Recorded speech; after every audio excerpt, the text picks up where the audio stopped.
Greetings, everybody. My name is CoinStamp. Most people call me Coin, like the jingle jangle in your pocket.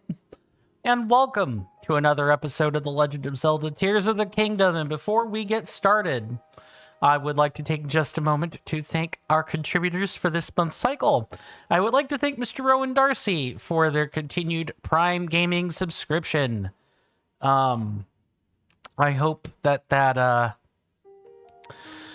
hope that you enjoy all the emotes and the extra votes and stuff that come along with that. While I don't have any Patreon or patrons, and I don't have any one-off contributors for the month cycle, I would like to thank Mr. Rasby for his continued contributions as a Valkyrie tier coffee member. I do hope you enjoy all the perks that come along with that.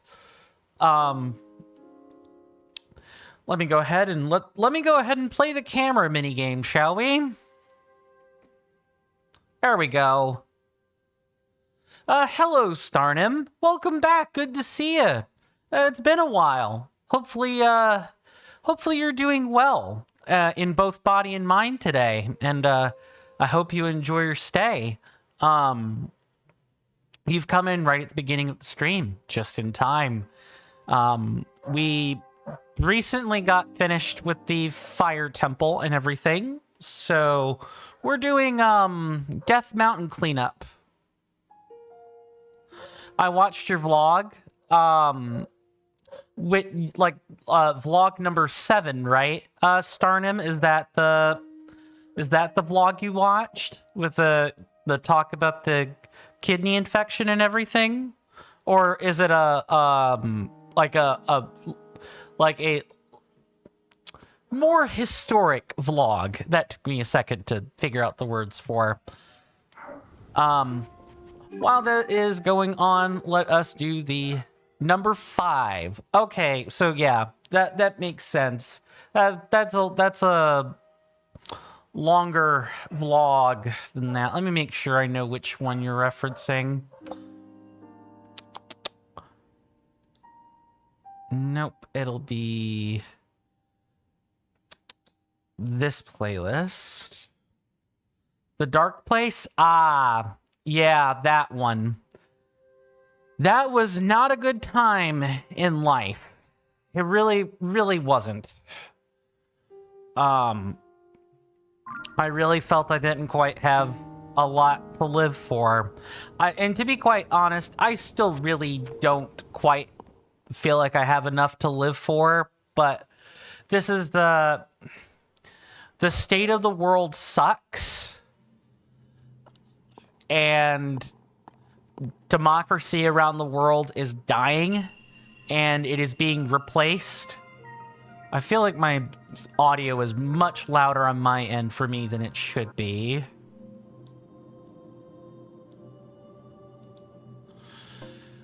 Well, and you know, to be quite honest, right, I'll get to the recap in a minute. Things are returning back to how they were. What do I mean by that? I mean to say that for thousands of years, you know, human society was ruled by chieftains, right? Chieftains, tribal leaders, you know, town mayors, things like that. Like one single solitary person. Democracy emerged from a long history of, you know, rule by one or rule by a few through merchant guilds and stuff. We've really experienced, not experienced, what am I trying to say? We've gone through rule by one, we've gone through rule by the church, referring to European medieval times, because that's the history I'm familiar with. I'm sure in Africa and Asia there are similar concepts where, you know, for a while it was a rule by one. Then I would say probably after the Enlightenment period in like the 1700s, you know, when the American Revolution took place, the world slowly started to turn away from rule by tyrants and monarchs. We've lived thousands of years by rule of one. But now, returning to a rule of one or rule by a few, with all the knowledge we have now and all of the human depravity that we've unleashed upon one another as countries and just as a population in general, I'm not speaking to on specific people, of course, but the result of that is, you know, humans are sort of returning to form, and a return to form with people that maybe don't quite care about your well-being and not being able to do a thing about it except leave is scary. It's frightening.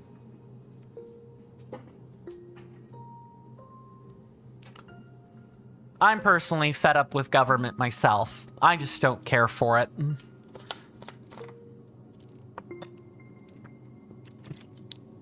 And between that, my own personal, like, job prospects, I just don't feel like life has the same zest it once did. It was a dark time. I still feel that way, but I have decided to try to channel that into resistance and anger instead. Now for the recap. Enough about that subject. Last time, we finished up at the Fire Temple, the lost city of Gorondia. We figured out that the marbled rock roast was actually gloom-infested rock that originated from the Marbled Gohma. We defeated the Marbled Gohma. It took us a little over 2.5 hours to 3 hours to do. And then we emerged back out. The Gorons are normal again. The marbled rock roast is gone. And now we're cleaning up. We're getting all the shrines, we're getting all the Koroks, all the usual stuff again. I am going to go ahead and put out the Discord mainly for people that are new here. If you're already part of it, no worries.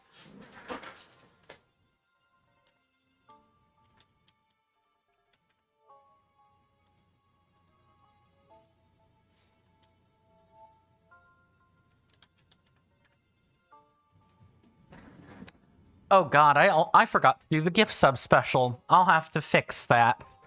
Maybe I can even fix it during the stream itself.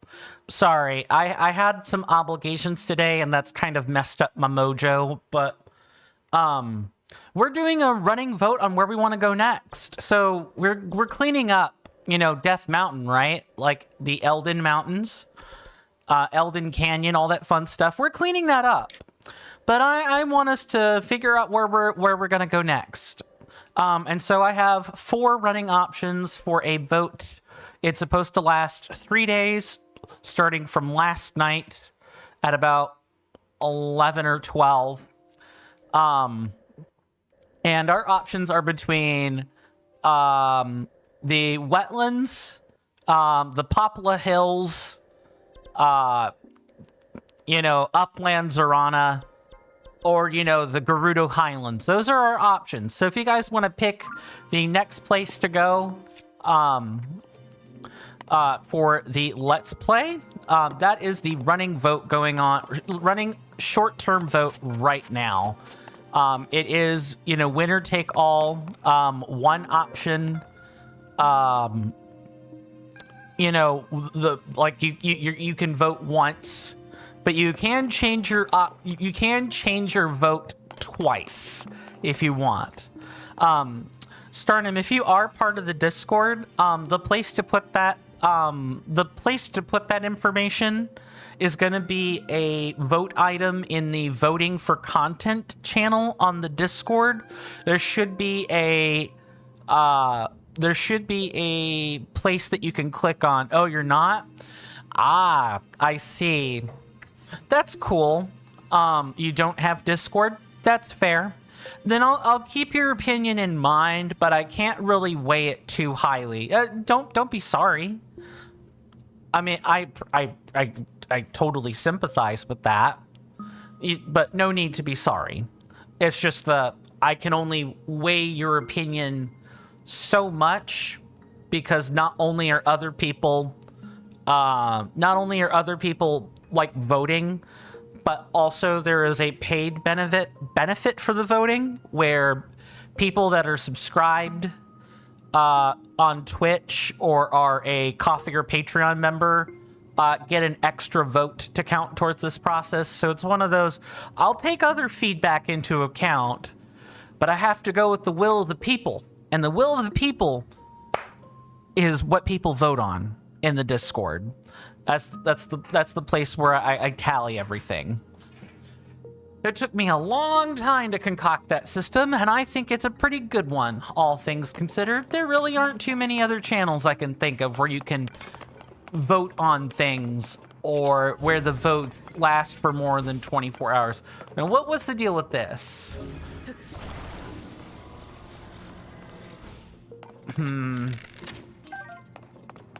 Oh, it's a turbine. That's what it is.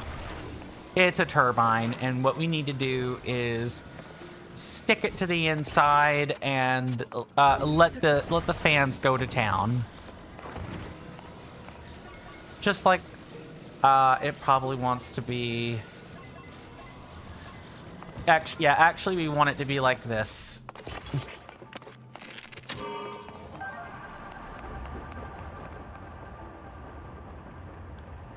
Oh, but there's a oh, I see what's going on. Nice. What we want to have happen here is we want to snap this off and then stick this over here so that way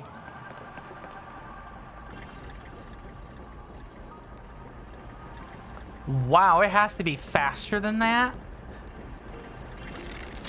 Alright. Maybe I am not, maybe I'm not judging the physics right. Yeah, it's gotta just be this.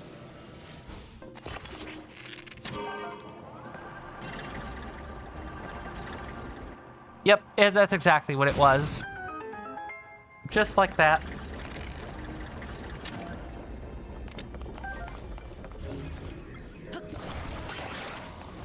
Adjust that. Yeah, our goal is to just clean up Death Mountain. We're going to be taking like two or three episodes to do just that. Thank you, Starnin. Much appreciated. Did take me a second, but it wasn't too bad. There we go. Got it.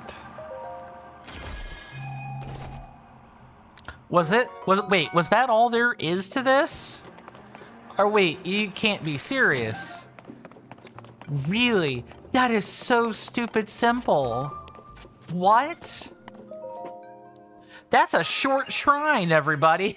That is a short shrine. That is like a one-room puzzle kind of thing. I bet they were inspired by a one-room puzzle.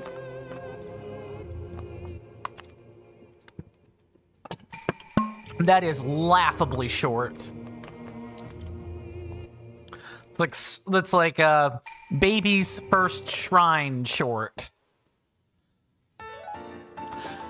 Dun, da, da, da, da. That's all right. There will be more exciting shrines elsewhere, I'm sure. I'll also try to, at some point during this stream, I'll try to go back and exchange our, Sage's Will and our Lights of Blessing for some extra power. I think we're teetering right on that point where we're starting a new row of hearts. If the way things look to me is correct anyway. So how was everyone's weekend? You know, how have everyone's past 2 days generally been? Also, we need to build a new hover bike, because that's going to make things much easier on us. I do live in North America, the United States. Yeah, I do live there. Why ask? Just curious? Ah, you live in the Netherlands. That's awesome, Starnum. Well, how are things going in the Netherlands for you? Is the weather nice this time of year? Or is it, too cold, too chilly, etc., etc.? I don't hear too much talk about the Netherlands these days. Oh, I feel like I'm going in the... Yes, I'm headed toward the wrong pin. Let's change that. The elections are almost here. Oh.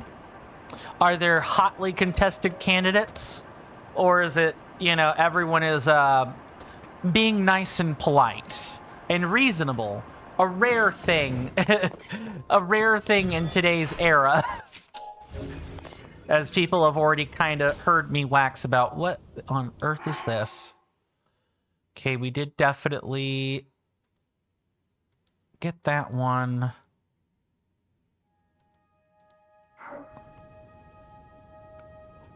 Wait. Is there a cave? I'm on the spot. Hold on, let's take a flyby. And, the head party's extremely right. Oh, like, politically right, Starnum? Do I have that correct? Just so we're not mixing up, parlance?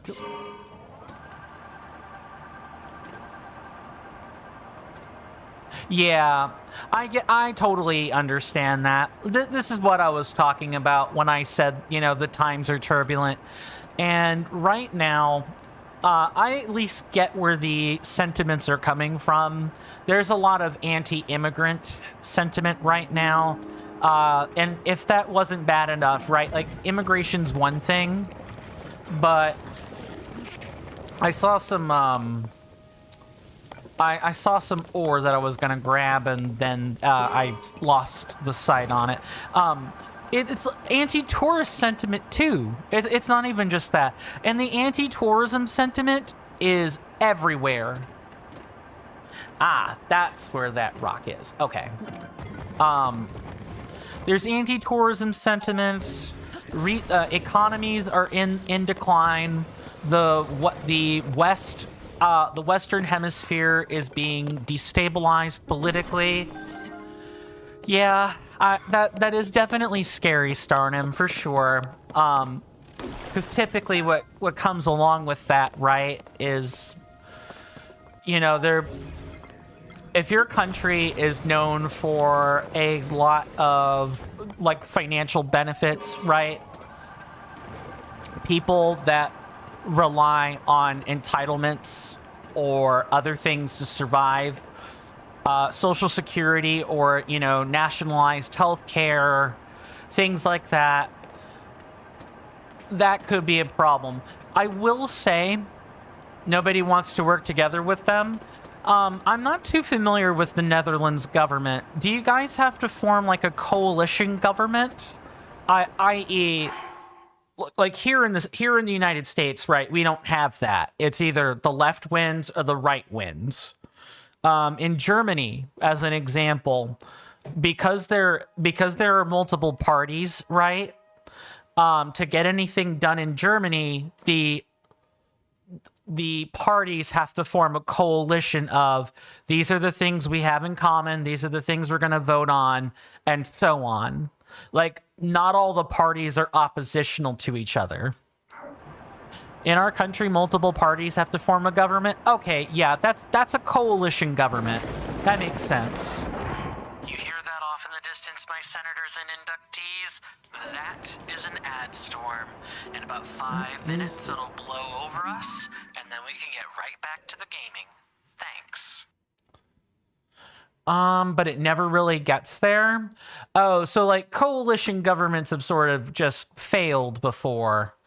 That's not great. that's usually that's the strength of a coalition government. Greetings, Mr. Jason. Good to see you again. Hopefully you're doing well. Hopefully you're doing well in body and mind, and I hope you enjoy your stay. You've come in just in time to an early ad break, or not quite an early ad break.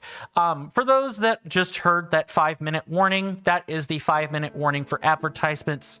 I know we've only been together for maybe half an hour, but I am trying to keep these things synced up as much as I reasonably can. We do take commercial breaks at the top of the hour. They last 3 minutes. There will be a nice timer in the upper left-hand corner of your video display. When that hits 0, the commercial break is over, and we can get back to the gaming. Because I know no one here likes ads. There has to be like a cave here. That's the only thing that makes actual sense to me. I realize it hasn't been an incredibly great start. But if you guys do like the content and you want to support for free, please consider subscribing on YouTube or following on Twitch if you haven't done that already. Those are just free, easy methods to support the channel, help it grow, and so on. And I really do appreciate everybody being patient with me over this past month. It has not been a particularly good month for me. But I promise you, I have not given up. I'm not going anywhere. I grit my teeth. I grit my teeth, and I do my best to survive. Okay, I gotta figure out what the heck is going on. Let's see. There's this 3. It's like up here. Yeah, it's like basically right around here. All right, let's try this. Starnum says, did you know that our former president is now the leader of NATO? I didn't know he was a former leader of yours, but I'm not familiar with the name too much. But I am generally aware of him. Yeah, I do know he's the leader of NATO. He's doing the best he can, is what I'm gonna say about that. He's doing the best he can with the people that are around him right now. Mark Root, yes. I have a lot of respect for the man. I just don't think there's much you can do when there are totalitarian despots that want to rule your world and tell you what to do and how to think. Mr. Jason says, in my honest opinion, it is always a good start, middle, and end whenever Mr. Coin is live. I appreciate that, Mr. Jason. I pride myself over having a somewhat consistent schedule, and it always stinks when I can't do that. I had a lunch obligation I had to go deal with today, which is why I'm late. I did get home like an hour early, but I had to do a bunch of paperwork for my veteran support group that I'm part of. So I thought I would just take that hour. I thought I would just take that hour and take care of it, you know. Mr. Jason says, I also respect him. If there's an issue, he'll get to the root of it, I'm sure.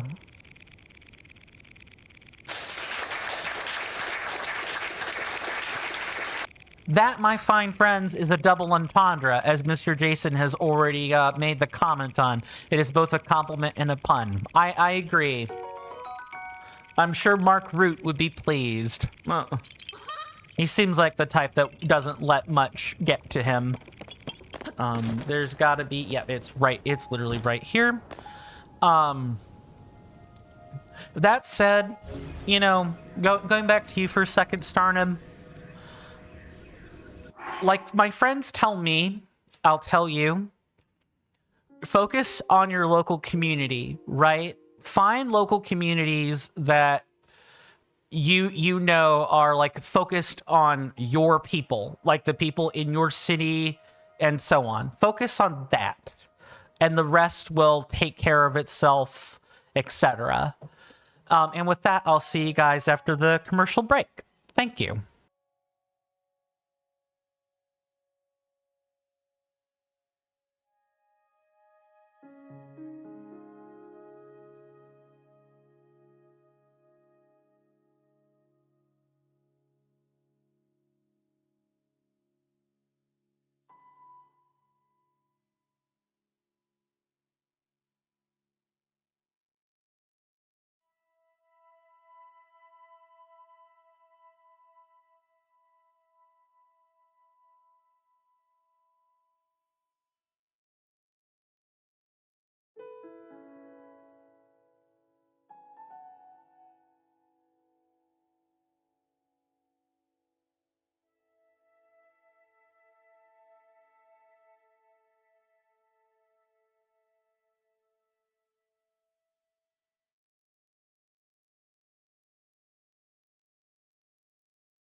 Sorry about that, everybody. I am back. In other exciting news, I finished my antibiotic schedule today. So, I don't have any more antibiotic to take. And that's good, because I have trouble with, swallowing, tablets in general. I just have a hard time with it for whatever crazy reason. Maybe the thing I'm thinking about with that is just whenever I do take tablets, I'm thinking of, oh, this is a foreign object. Like subconsciously, I'm thinking it's a foreign object and not something I'm supposed to swallow. So I reflexively don't want to swallow. I kind of have to do weird things to swallow tablets, but I made it work because otherwise that would have been a problem. Let me see. It looks like there was a bunch of chatter between two people, so I'm not going to really read that. But Mr. Jason does ask, how is the Mr. Coin today? I'm okay. I had a nice luncheon. We had kind of a heart-to-heart with myself, my dad, and my uncle. We talked over a few things, and we went over the little bit of a trip they're gonna take down to a Eurocentric town, across the border where I live. They're gonna be taking a trip over to it's like a Euro-German tourist center of sorts.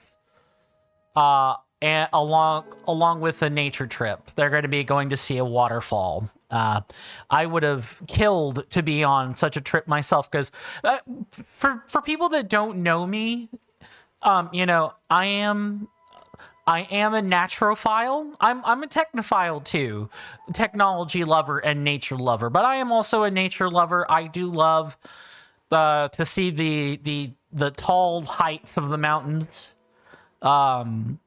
As well as the ocean and the river and all that stuff. I like being connected with Mother Nature, even if not, for a long time. I'm connected for a good time, more importantly. I would have loved to have gone on that trip, but I got stuff to do. And I got campaign material to write for a tabletop campaign I'm slated to start at the top of next year and everything. So I want to take that day to get some stuff done. Mr. Jason says, I can understand that. It's a big pill to swallow. I mean, I get that was supposed to be kind of a, like a witty statement. I'll give you a laugh. Mr. Starnum says, good to hear. Good. And thank you. We're going to go ahead and get back on the road, because we have 3.5 hours to make things work. I'm just gonna go right over there and grab this ore real quick. I know, mining is not necessarily something people wanted to see, but any chance I could take to mine in the overworld, I'm gonna do it. Oh, and I can mark that, Korok, we did in fact get it. So now we can keep going. I'll try to mark these 6 at a time, same as always.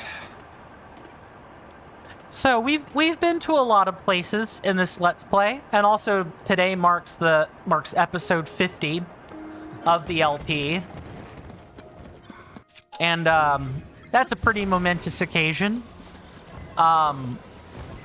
Out of all the regions we've visited so far, what would you guys say your favorite place we visited has been?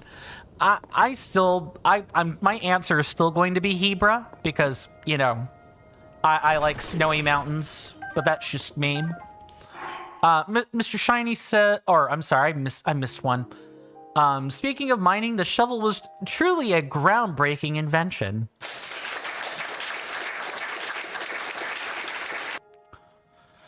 Mr. Shiny says, yeah, I can understand that. Enjoying seeing some breathtaking views is a natural thing to do. Yeah, like, even without getting spiritual, right? You know, it's nice to see the vistas. They're painting worthy, truly. And they're not, as people who are in the modern technological era, some of us never get the chance to see that stuff. We're behind cubicles, we're staring in front of a computer screen, we look at pictures of the stuff all day, but some of us never actually see the outdoors in more than an urban capacity. I highly encourage everyone to do that at some point in their life, is to just go out into nature raw. Maybe take a friend or two so you're not alone. That way if something happens, you know, people can do something. And go see the vistas for yourself. The tall mountains, the arboreal forests,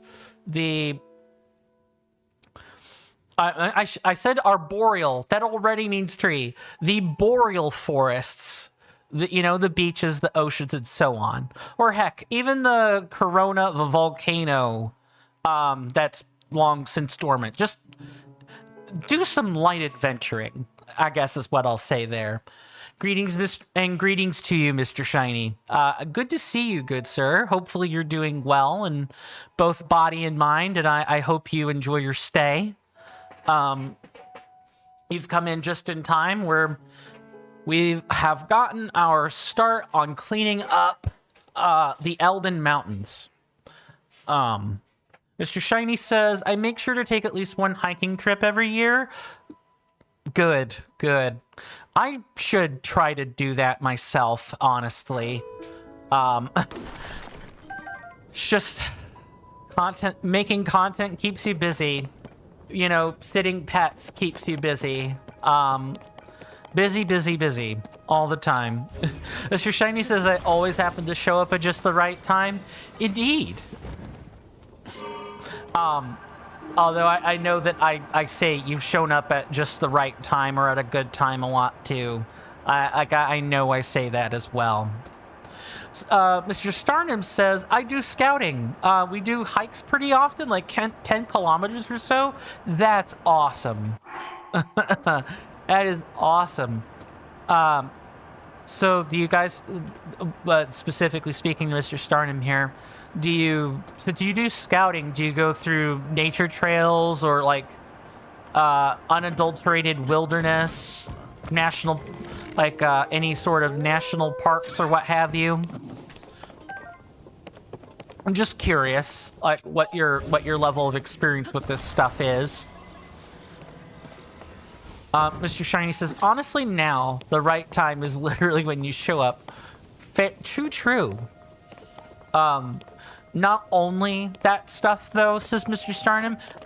So there's like, there's more than that. That's cool. Just gonna grab this. Literally plug it in, and let it go. You do everything? That is awesome. You say scouting. See, that makes me think of like the Scouts of America. I used to be a scout. I used to be a Boy Scout growing up. That's not something that people know too much about me. Yeah, I used to be a Boy Scout. Used to be a Tiger Scout, actually. I went through the whole spiel in America where, you know, not only do we go outdoors, but I fell into a huge briar patch, actually, as a Boy Scout. I remember it quite vividly. Tulin, do that, please. Thank you very much.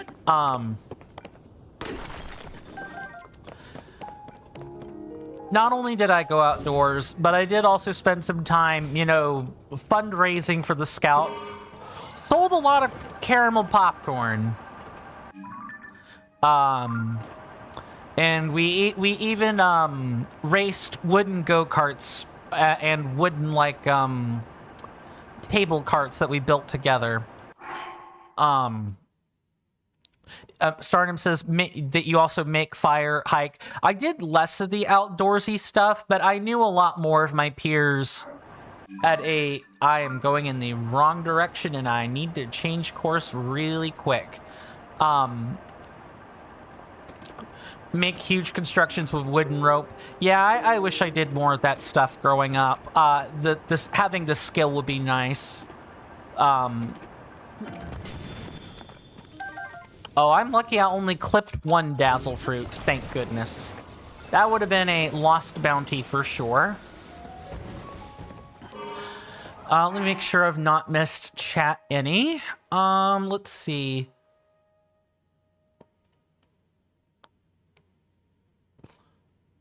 Yeah, I agree with that, Mr. Jason. Absolutely. In regard to the double pip arrow pointing up. The right time is literally whenever you show up. Yeah, I sort of figured that you were trying to make a correction on your sentence there. Mr. Jason says, I've not even had Pokemon Legends Z to A for a week yet, and your starter Pokemon Emboar is already level 100. That's cool. Yeah, I mean, what can I say? Some people really are go-getters in multiplayer content. Mr. Shiny says, oh, Mr. Jason, you sure are gifted with flattering people. Likewise, though, exactly. Everyone here has been a distinct pleasure to talk to. I'm grateful for the audience that I've cultivated, you know, over my 8 to 10 years of streaming, but especially now in like these past 1 to 2 years more than anything, I'm really happy about the people that. Let me make sure I have logged the correct one. Yeah, okay. I'm really happy about that because I sort of, and this is like meta talk. I apologize to the people that are about to hear this because this is the streamer talking about streamer things. I kind of thought that I would be stuck at the, you know, the kind of the do nothing, to see no one level of streaming for a while. I really did think that. I thought I would be at most talking to myself forever.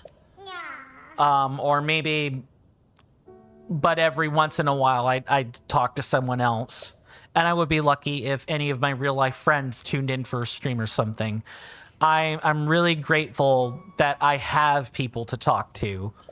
I'm also an extrovert, and I like my real life friends and everything. I really do mean that. But as an extrovert, I can't tell you guys how much I crave like different social experiences, right? If you're an extrovert, you may be able to get where I'm coming from, or even if you're an ambivert, you'll be able to get where I'm coming from, where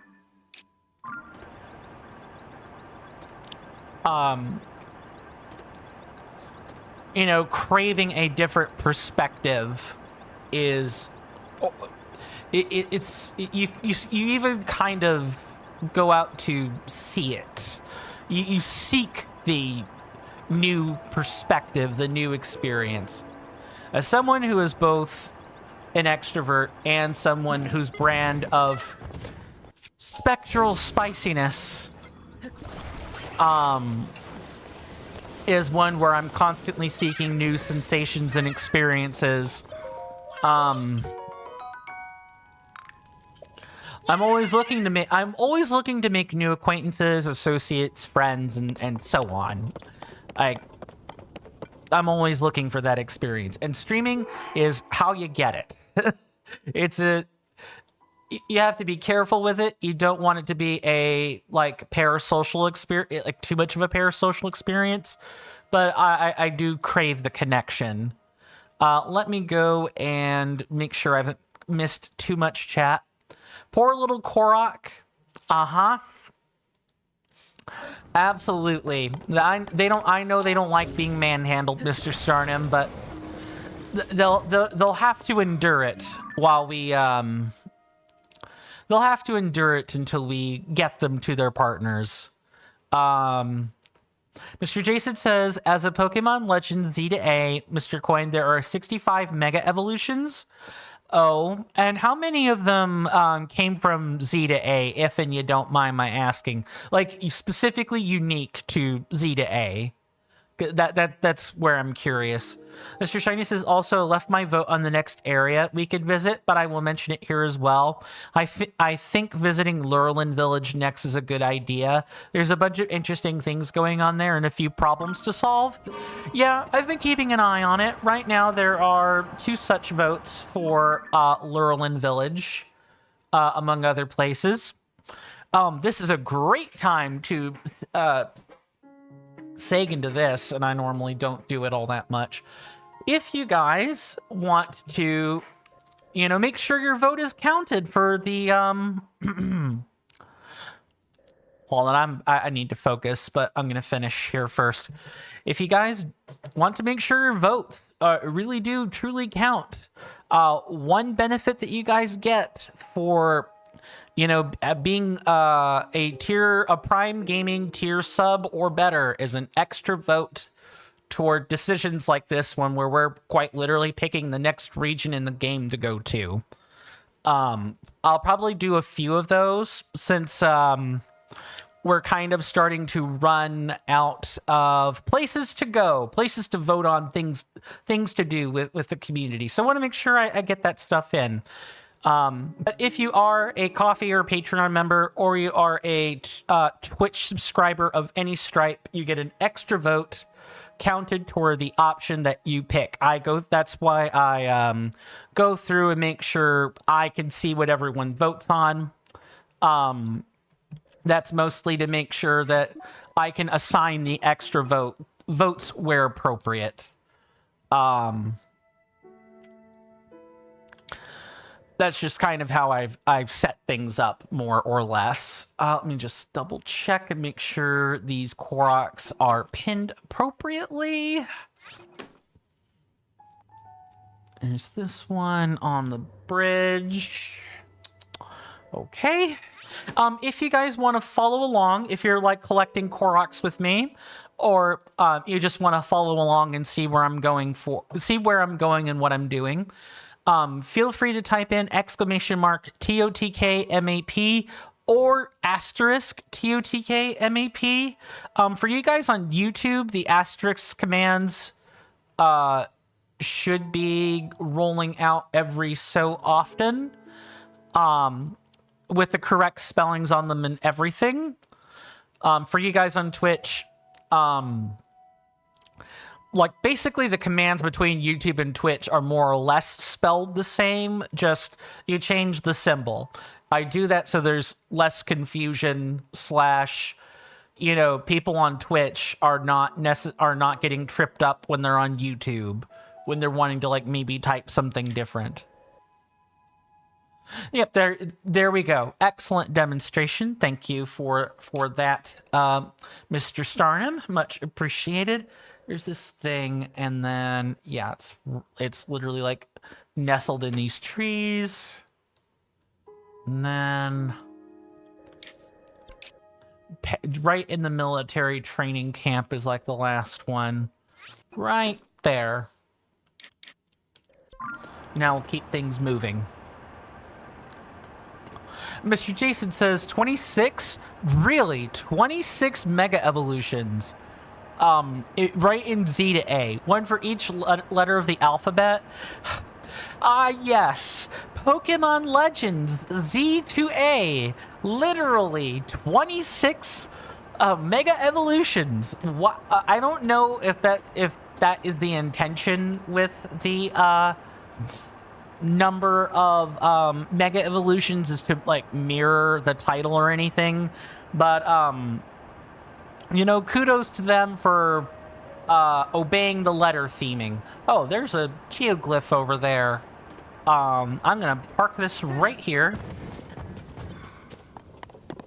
We're gonna go knock out that we're gonna knock out that fire whiz robe after we've checked to see if we need to take a picture. We do not. We are good here.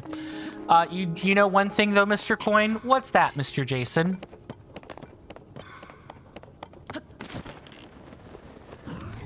I see you over there, Mr. Wizrobe. Take a fire fruit to the face. Well, that was easy. Where's the staples button when I need it? Mr. Shiny says, I especially am glad about the letter H, because it's one of my favorites. Which mega evolution has H? It wouldn't happen to be Hypno, would it?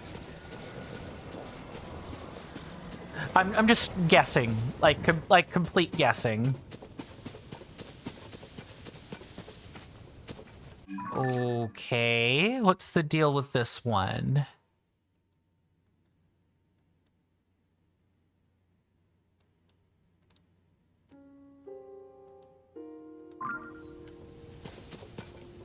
Oh, it's gotta be a... Okay, I think I know what I'm looking for. Let's see if I can find it. It's supposed to be right around here, right? Or did I mess it up? I messed it up. It's not here at all. It's where the geoglyph is. Mr. Jason says, once I complete 15 battle challenges, you can finally, years and years after Pokemon X and Y, get AZ's Eternal Flower Floette. I sure can't wait to get it and just box it forever. Mr. Starnum says, I have to go, Coin. Keep in mind, you're a great person. I appreciate you. Thank you very much, Mr. Starnum. You know, well wishes to you over in the Netherlands. Do stay safe, my lovely senator. Rest well and be well. I hope to see you back sooner rather than later. If not, you know, do take care of yourself. And I hope to see you next time. And with that, thank you, Seribot, for that removed bot.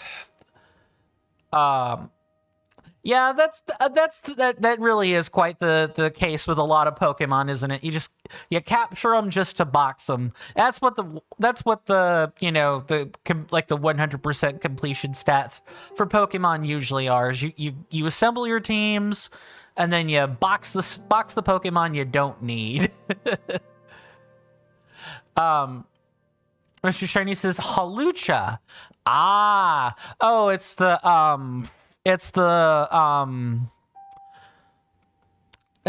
wrestler bird Pokemon. Yeah, okay, I know which one you're talking about.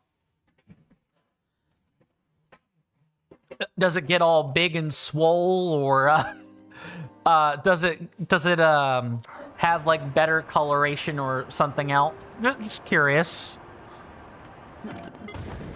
I love that Seribot responds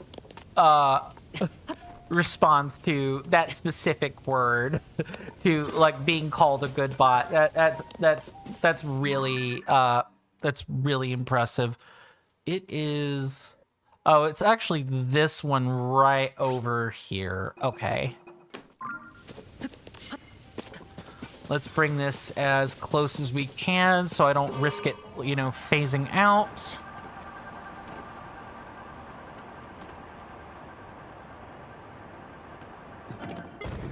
Okay, it's this rock right here.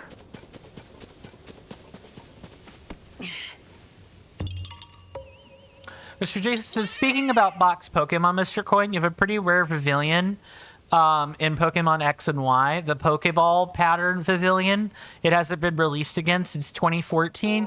Yeah, isn't it like the Pavilions you can catch in modern Pokemon titles are like, you know, a bunch of random pixelation patterns? Mr. Shiny says it becomes bulkier and flashier with his accessories. I figured that's usually what happens with wrestler types. It makes a lot of sense. I did look over at which geoglyph this is. We are in... This will be memory number 3.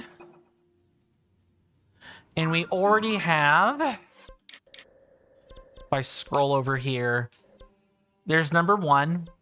Yeah, we're at the 3rd tier of the dragon. So we're gonna find the... We're gonna find where the tier is, and then we're going to watch a cutscene. I think that's what we're going to do. Here it is. I'm going to wink out the camera and mic, and I will see you guys once the cutscene is finished.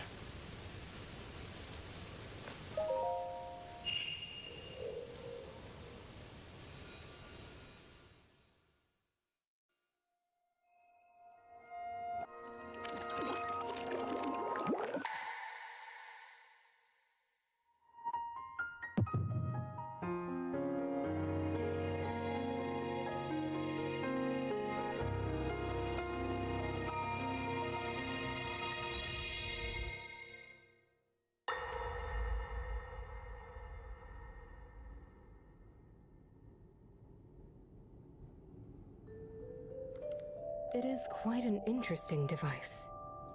This is definitely not from this era. That said, I believe there may be a way to get the travel functionality working here. I'd like to tinker with it a bit. Would it be okay if I borrow it? Yes, whatever you need. I really appreciate your help. Then I'll hold on to it.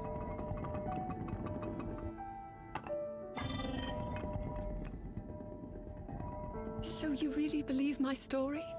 That I came from the future? I never doubted you for a moment. Minoru, do you know of a way we could help to return Zelda back to her time? I suspect it was the power of your secret stone that allowed you to travel through time. To put it simply, secret stones amplify the power their owners possess. I am able to separate my spirit from my body. Rauru can repel or destroy evil with his power of light. And Sonia, she can control time. As for you, I can sense both light and time powers. But your secret stone seems to amplify your time power. Time power. Ultimately, the secret stone only amplifies your power. It doesn't suddenly grant you mastery and control. That's still up to you. That means, if you don't already know how to get yourself home...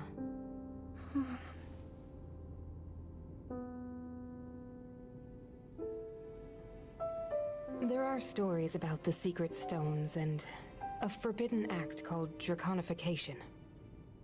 To swallow a secret stone is to become an immortal dragon, one blessed with eternal life. Interesting. Another way to reach the future, though not a very quick one. So you think these stories could hint at a solution to our dilemma? Yes. But there is still more to those tales.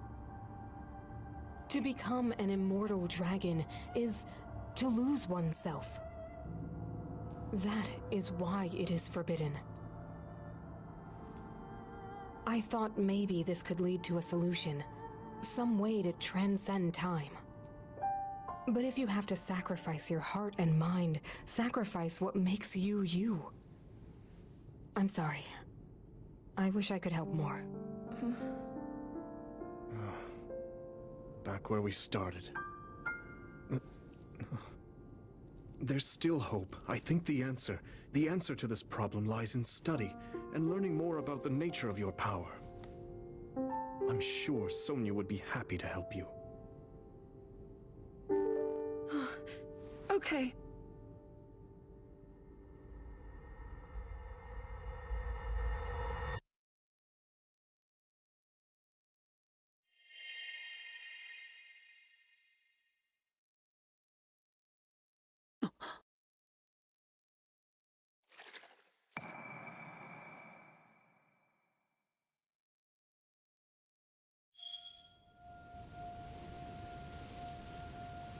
Sorry about that, folks. Minoru's Council. Okay, now we have the titular lady. If we want to talk about Minoru, we can talk about Minoru. Was kind of letting it slide before with her. It's like, okay, well, no one really knows who Minoru is. Now I have less grievance about that. After examining the Porapad, Minoru accepts that Zelda is from a different time and explains the only way she might get to the future is by using draconification. It's a forbidden act. However, because Zelda would need to sacrifice her sense of self, Rauru tells a disappointed Zelda to speak with Sonia and learn more about her power over time itself. Yay! We have tier number 3. That's 3 out of 12, and there's probably a hidden 13th one. We have, for the record, we have passed by a lot of the tiers. We could have collected them out of order, but I kind of want to let the story tell itself, right? So, you know, with the three here, you know, we know that Zelda got trapped in the past. And that Sonia and Rauru are helping her out. And that they go to see, you know, the Sage of Spirit, or what I assume will be a Sage of Spirit, Mineru, about, you know, how to get back to the future. And now we know that Mineru has explained, you know, there's a painful process to get back to the future called draconification, where you essentially lose yourself to become an immortal dragon. And the other methods require control and mastery, and that these stones, these secret stones, don't actually do anything beyond amplify power, which means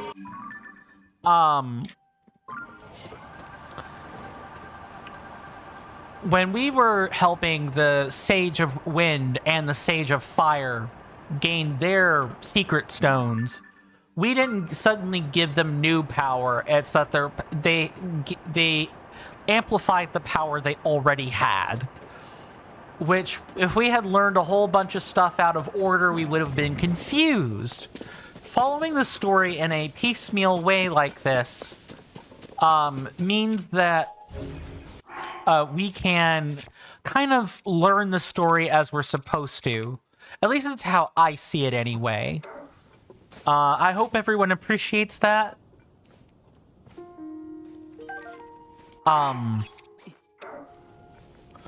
I know it's annoying when we could collect them out of order, but I'm trying to place a little bit of extra care into how I present things with the Let's Play, even more than normal.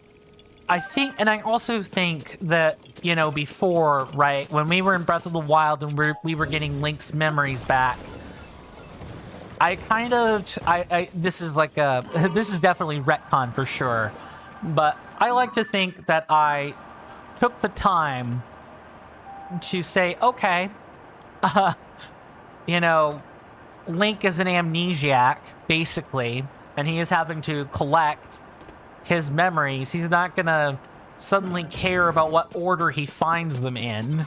He's just gonna find them and, you know, get them for himself. Just gonna go ahead and mark that off.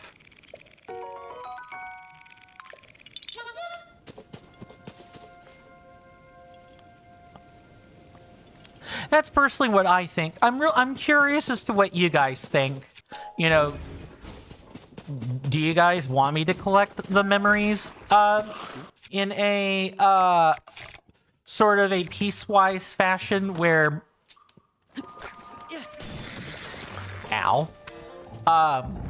where, you know, we're seeing the story in order? Or is it like just collect them and you know, sort out the story later? I'm not going to put that to a vote. I want that to be like executive decision.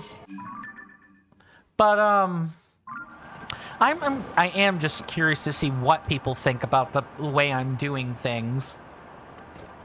Yes, Addison, let's go deal with...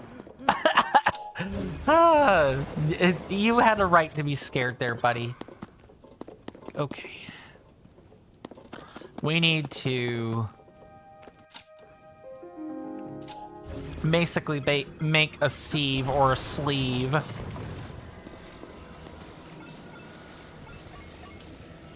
Like that.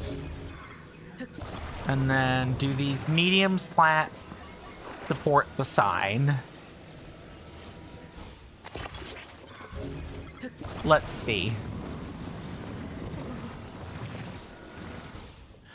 Hard to tell because I have to place that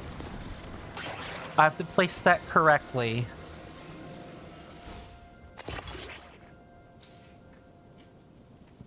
Mr. Shiny says, I personally know the whole story, but I feel experiencing the story in order is a way to go, especially since the proper order shown on the wall. There is a proper order shown on the walls of the room in the Forgotten Temple. Fair.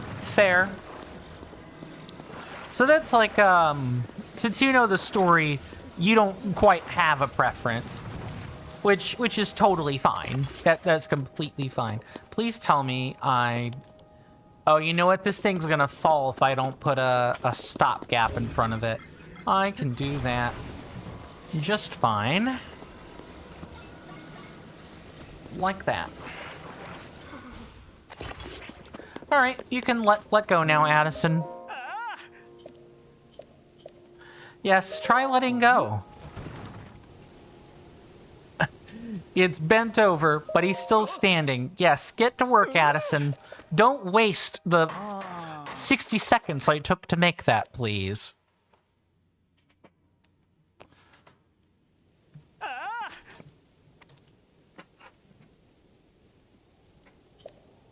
Alright, what are you giving me as a reward?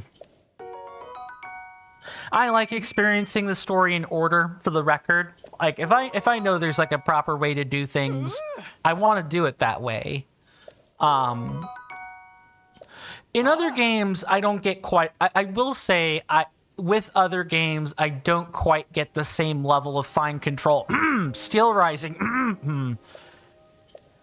I recently learned I had to go change the designation for that Let's Play, because while it is in progress, I want to be done with it. Like, really and truly be done with it. I enjoyed my time in Steel Rising, don't get me wrong, but,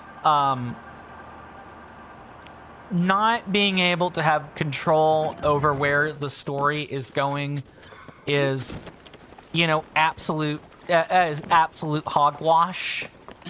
And it's a problem that Spiders has with their games in general. Spiders is a French game development company, for those that don't know what I'm talking about.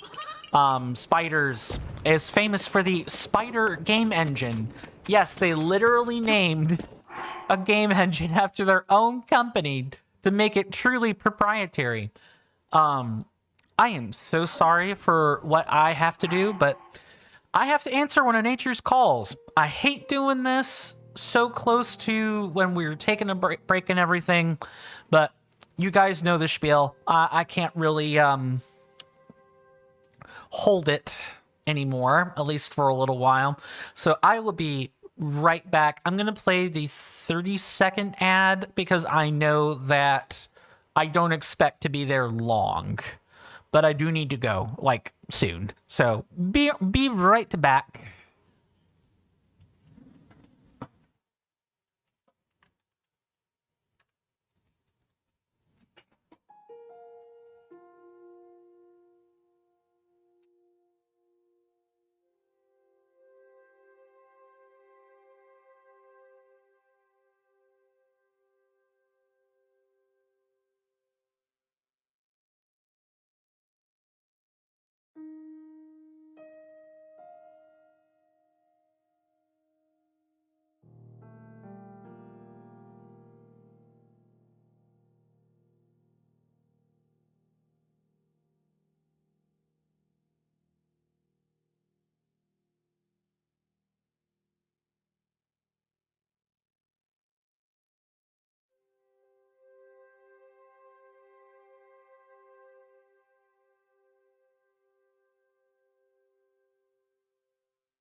Oh,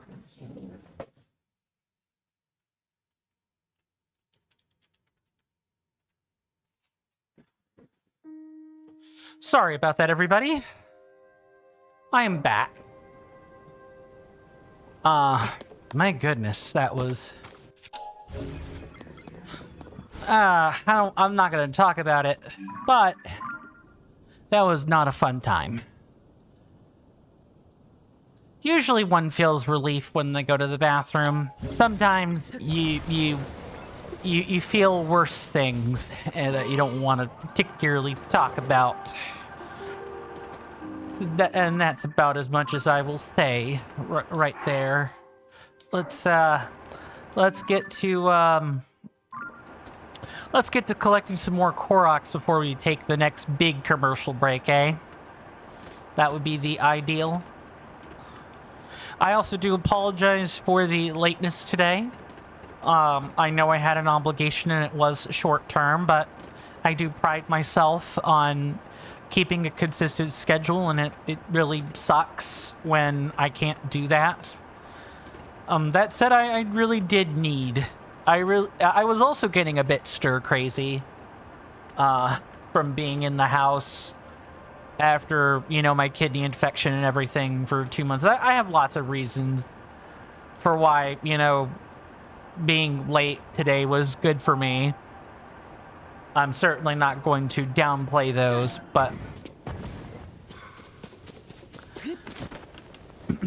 Mr. Jason says, better late than never, though. Too true. Too true. This has got to be a rock, right? Is that what I'm thinking here? Never mind. I should be looking for something else. Let me look. Thought so.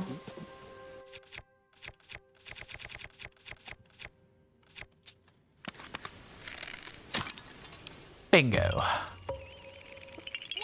Mr. Jason then goes on to say, although for me, when you don't stream, you just wait for the next one. I appreciate that. Mr. Shiny says, it's all good. We understand that there are urgent things that can cause the delay. I appreciate the latitude on that as well, Mr. Shiny. It's nice to know that I have an audience that does genuinely care about that. Because, you know, one of those things, you know, as you have a bigger audience, you know, on whatever platform, Twitch, YouTube, Kick, Trovo, Odyssey, Rumble, whatever, just whatever platform, you would have to quite literally sponsor your own platform for that to not be a thing. You're gonna bump into people that are not going to care, right?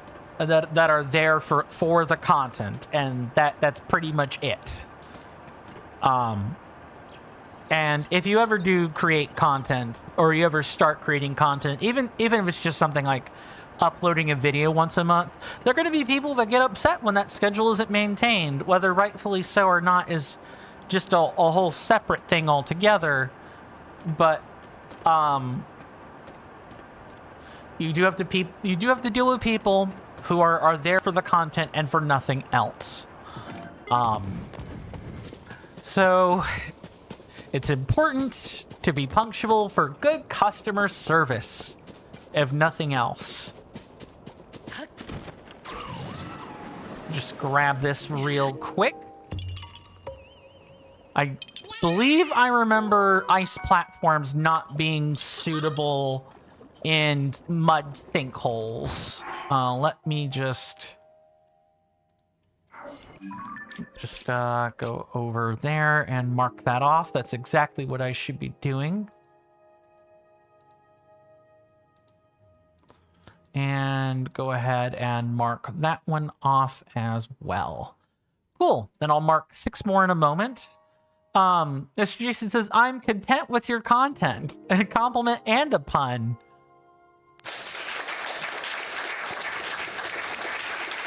I'm gonna code that blasted joke counter if it kills me. And I have things I gotta fix with the focus overlay too.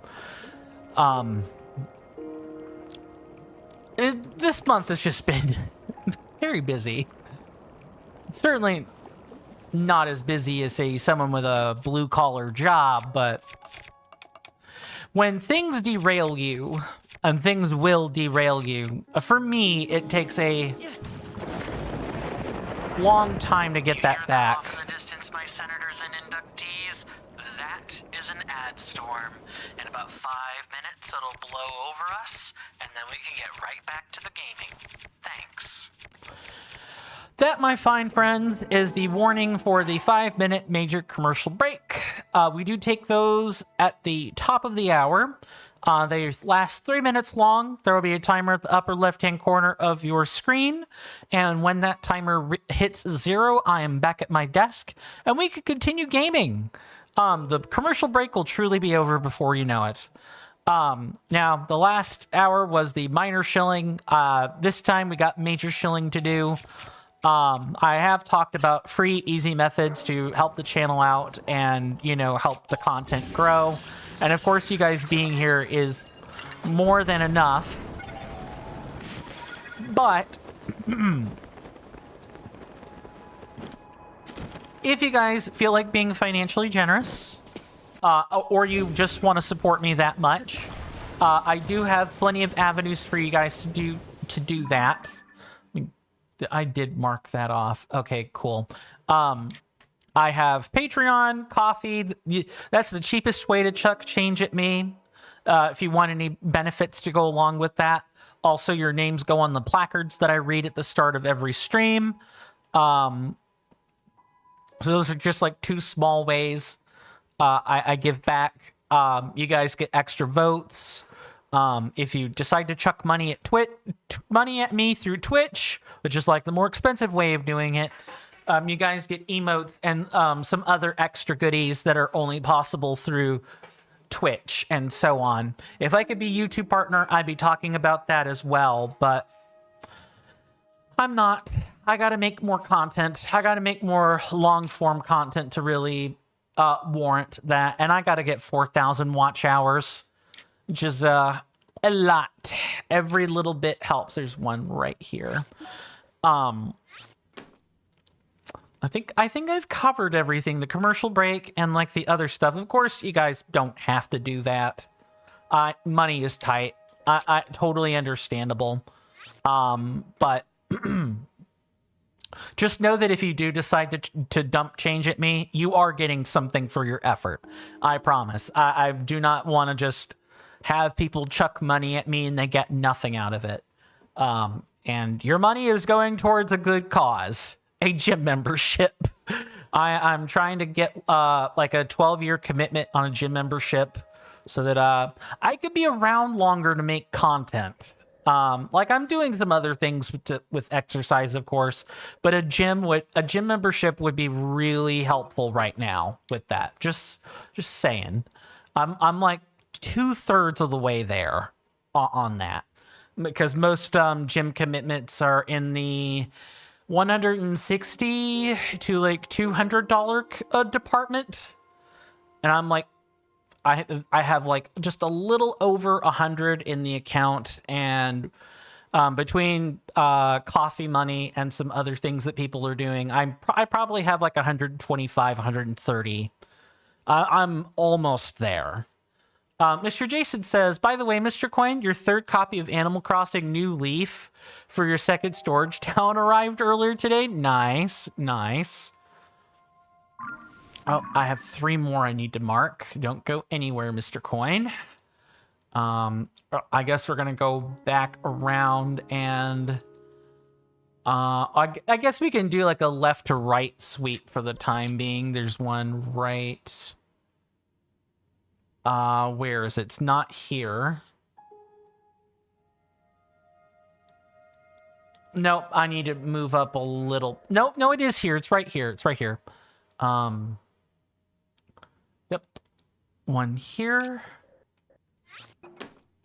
And 2 more. One near the bistro, probably. Oh, you know what I just noticed? This thing is literally rock roast. This thing is literally rock roast, or like a slab of meat. I didn't even pay attention to that lake formation. That's pretty funny. I'm not gonna lie. I guess that gives new meaning to the word liquid meat. Sorry, I'm absolutely tickled pink by that. It is right here. Oh, I'll mark these and I'll see you guys after the commercial break. Thank you.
Sorry about that, folks. I am back. Now, I am going to have to run future commercial breaks manually.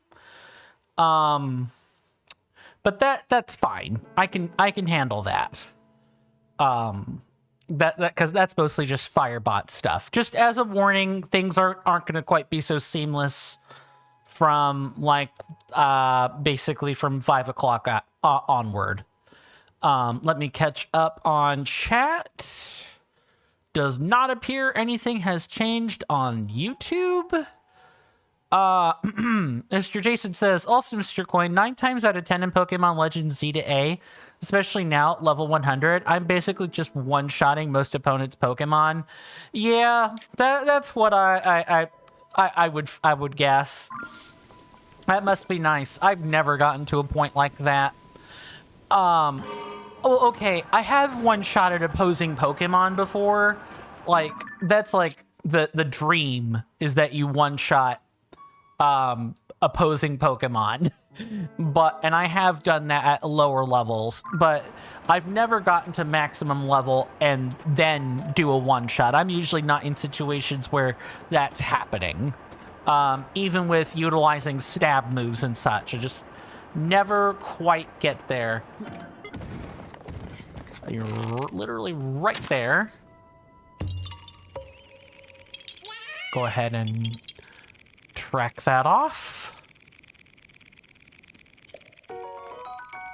And hopefully there will be a shrine. I already have this one. Yeah, I already have that shrine, so we won't know this for a little bit. Just gonna try not to aggro. Yeah, we have aggroed the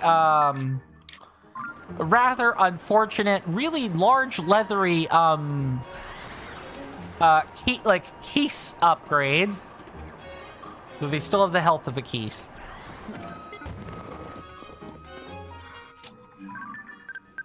And Aracuda, right? I've forgotten the name of these already. Hey there, boyo. Welcome back. Good to see you again. Hopefully you're well in both body and mind. I'm gonna shuffle this out for the Demon King bow. Well, don't get in the way if you don't want to die, I guess. You've come in at a relatively good time. We are cleaning up Koroks seeds and shrines and stuff today. Boyo says they're doing good. How about me? I'm doing just fine. I got a nice cup of water right here. I had a nice, good lunch today. While I was out at my heart-to-heart luncheon with both my dad and my uncle while we were, discussing what was going to be happening during the, end of this weekend. Because my folks are going out to a nature trail trip south of the border, and I wanted to make sure I understood things, how things were gonna go down while they're gone, more than anything else. Oh, also I need to make sure I'm paying attention. Oh, really? Oh, well, no wonder. That is supposed to be over there. Ah, I see it. It's literally right here. Mr. Jason says, I'm good. I'm grinding Pokemon Legends Z to A with a capital G and a capital R-I-N D-I-N-G and G.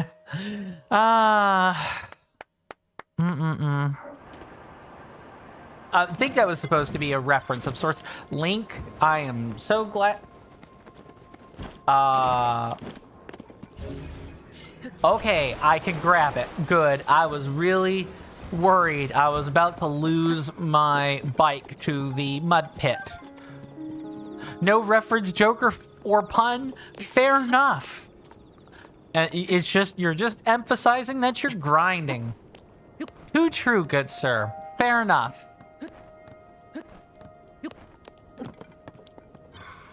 This is a speed up for sure.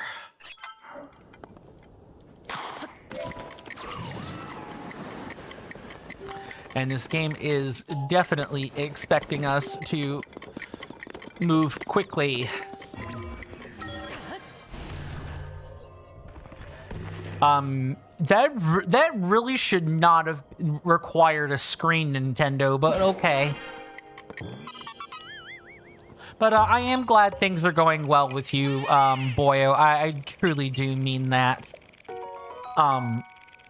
Any bitches rammed? Oh, well.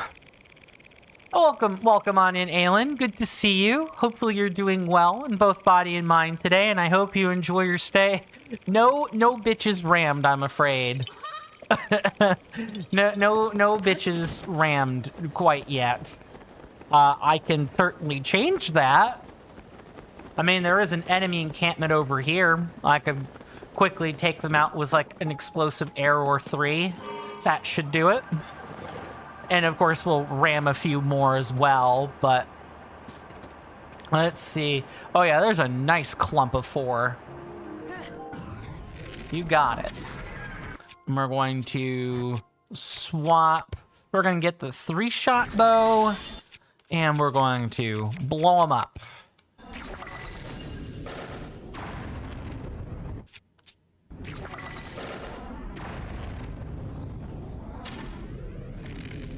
Okay, that one also needs to be blown up. And now we're probably good to swap bows back.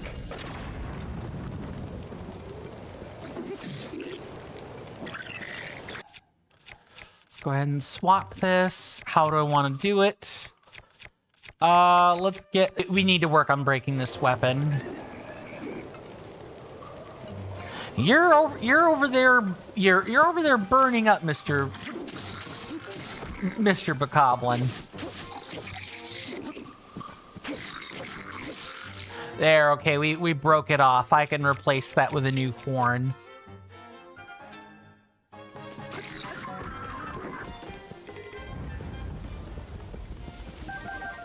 Okay, hopefully we didn't lose the bike somewhere along the way. I'm gonna be sad if that happened. If that happens. Mr. Jason says, Mr. Coin? Yeah. In Pokemon Legends Z to A, there's a trainer with a Scolipede. Oh, that's a nice Pokemon. So I decided in the battle to send out your alpha Scolipede. Or, yeah, Scolipede, excuse me. It is double the size, basically. Yeah, so you were really trying to be an alpha? You were trying to be the alpha dog in that fight? Is that what you're trying to tell me?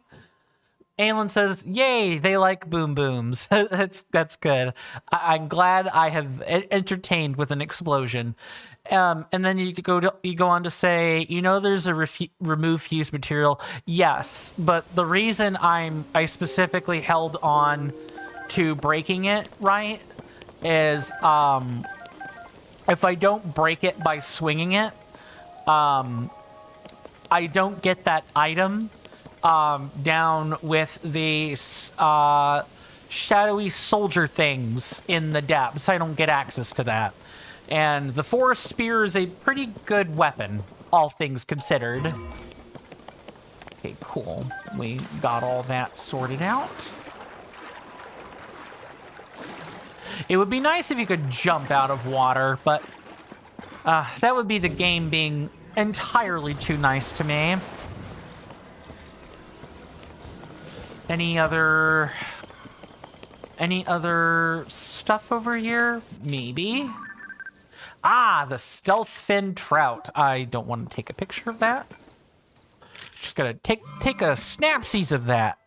But to answer the question, I do know there's a fuse material. I am aware that exists. I just wanted to break it manually for farming purposes in the depths later. Yeah, I also have to break every single weapon before too long so I can encounter the pristine versions of them in the depths to take a photo of. That's totally fun. Okay, we got that thing. Yeah, okay, I can mark that off.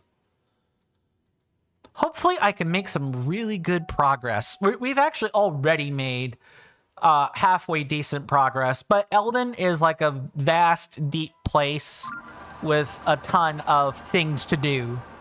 I need to be careful I do not run into the fog or bad things happen to me.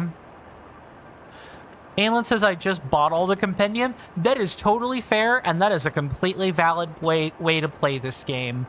I'm trying to do it not legitimately is the wrong word. I'm trying to do it organically. So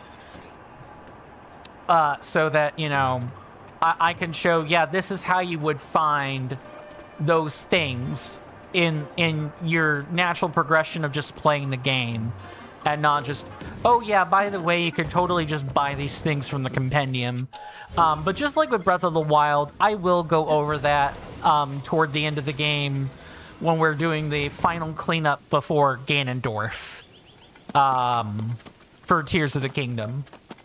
Mr. Jason says there is a remove fused materials option, but Mr. Coin wants to remove the fused material by ramming bitches with said weapon. I wish I could have removed that material by, you know, an explosion, but that wasn't gonna happen. Not with the way it was fused. Now, if I had fused, say, if that were just the plain spear, and I had fused a bomb to it, yeah, that would totally work. But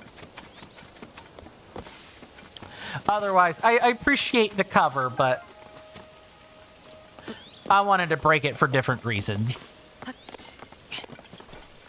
Okay, so I can hear pinwheels. I can hear the pinwheel balloon. Where is this? It's over here.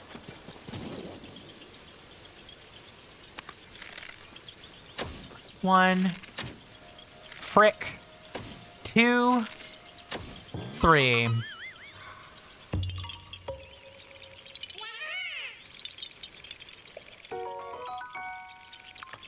Okay, that one is all sorted out. Done and dusted. Done and done.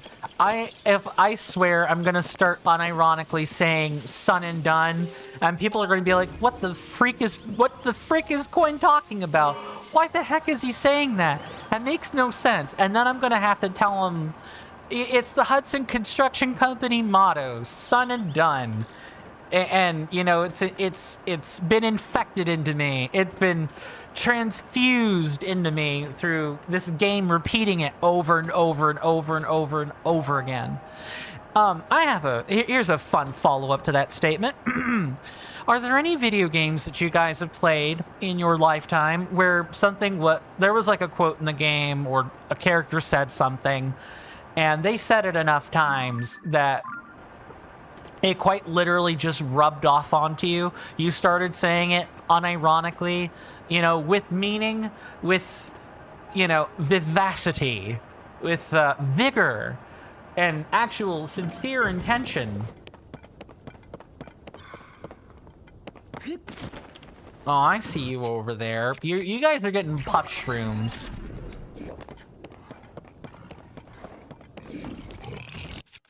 Okay, I'm bringing out the big guns.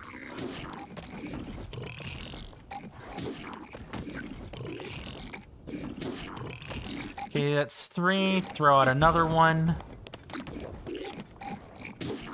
Nice. Take that before it's a problem.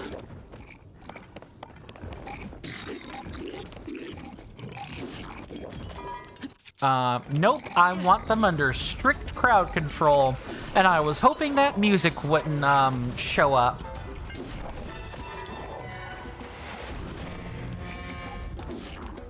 Oh, he can see me. No, I don't think so.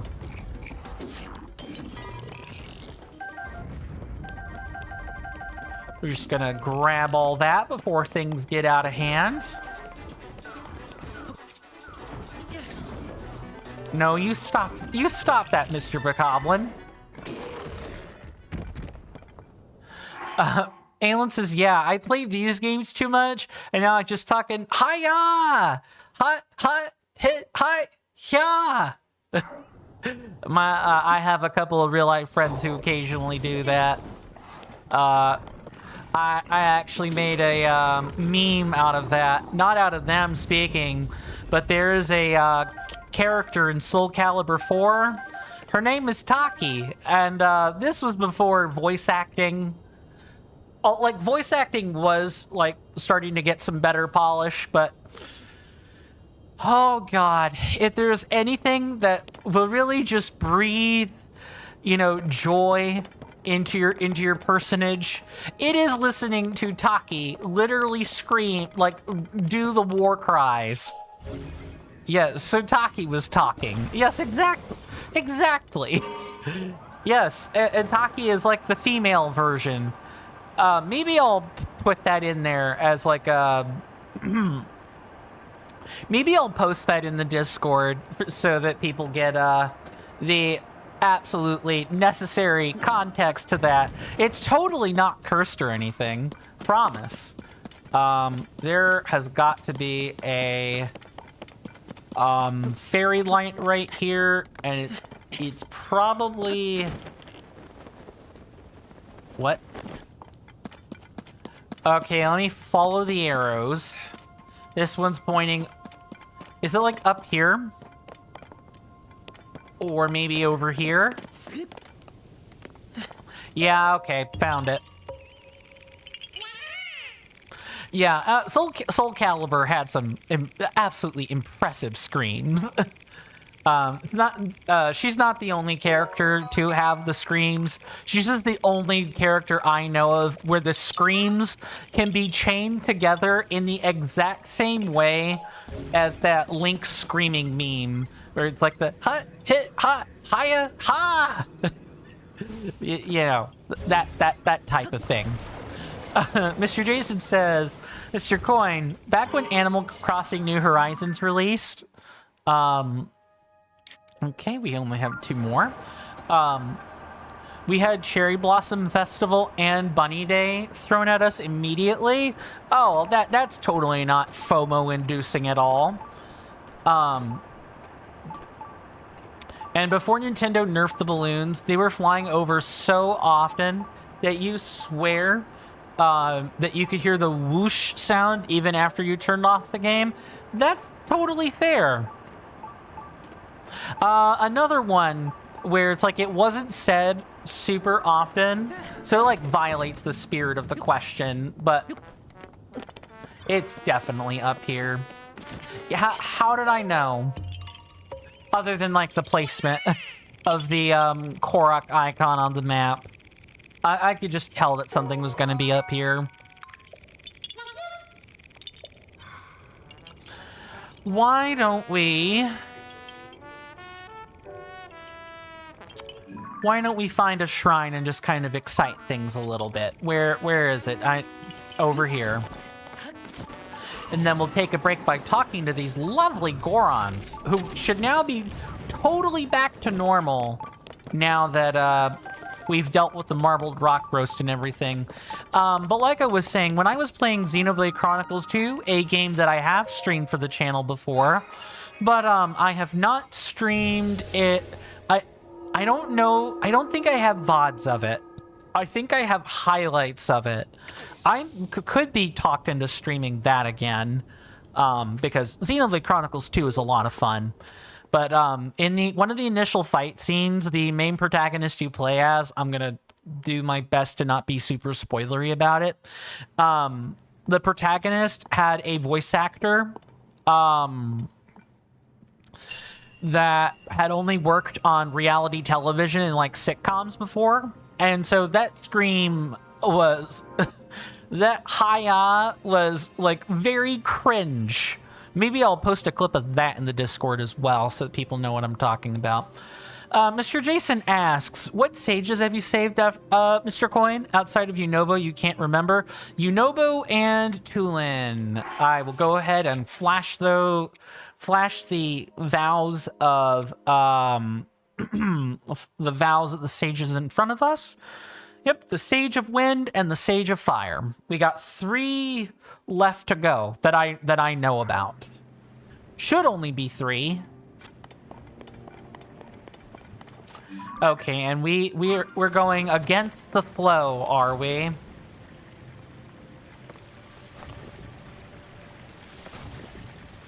Wonder what that's supposed to mean.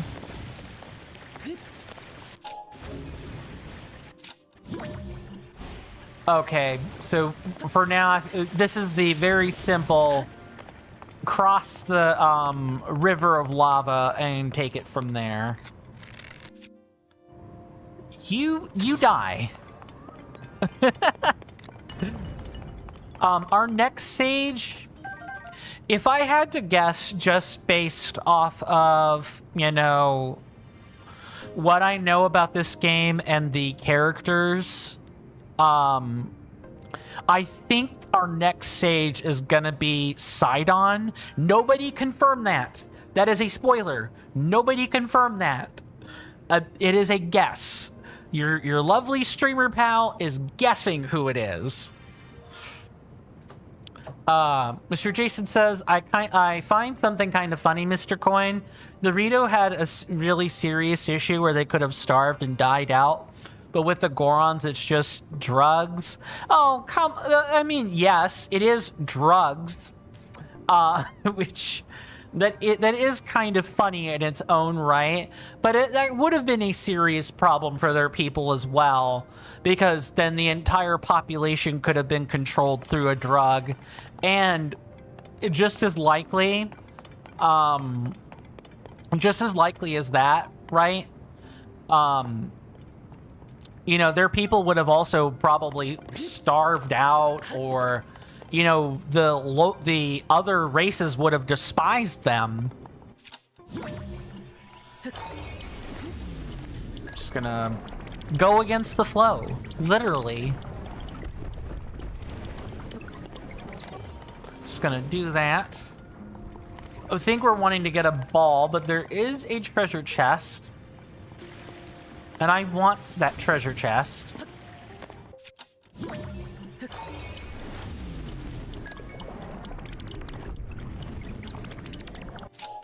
Gonna grab this one, put that over there.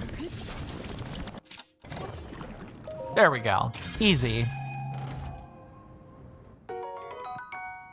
I guess I will be replacing a 56 drop shield. Yeah, might as well. All right. Goodbye. Goodbye, cruel world. Goodbye. I thought I could be cute and, you know, save myself a recall, but whatever. There. Now we just, now we take it easy. We got the chest. All we have to do is take this ball and unlock the gate, and, you know, presto primavera, we're all good. I made that up entirely. Okay, Link. Put it in the hole gently. Oh, there's something else we gotta do. Cool. Okay. Do I need to take a thing with me? Yes. Just gonna grab that.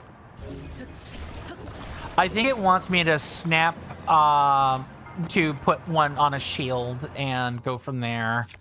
I guess I will use the one I'm wearing. It just makes the most sense to me.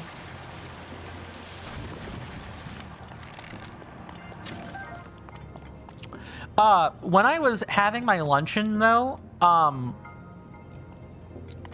I had a really nice sandwich. I had a blue cheese sandwich. Let me just do that.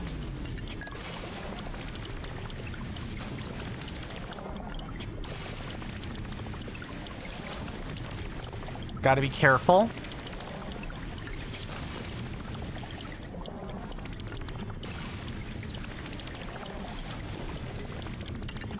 Yes, I know the hydrant shield is badly damaged. Okay, and now what we want to do is do this.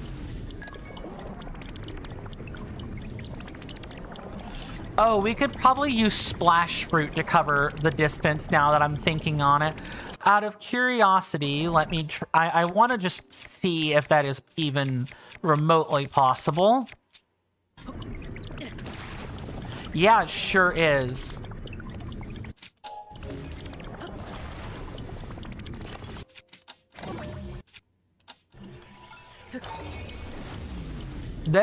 Okay. I'm sure this is not at all what the intended solution is. At all.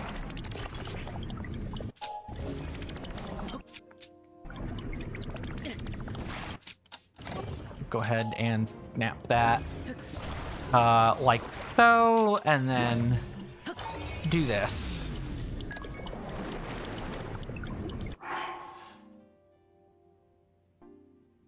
Mr. Jason says, I'm confident that I'm ready for the Pokemon Legends Z to A Mega Dimensions DLC next year.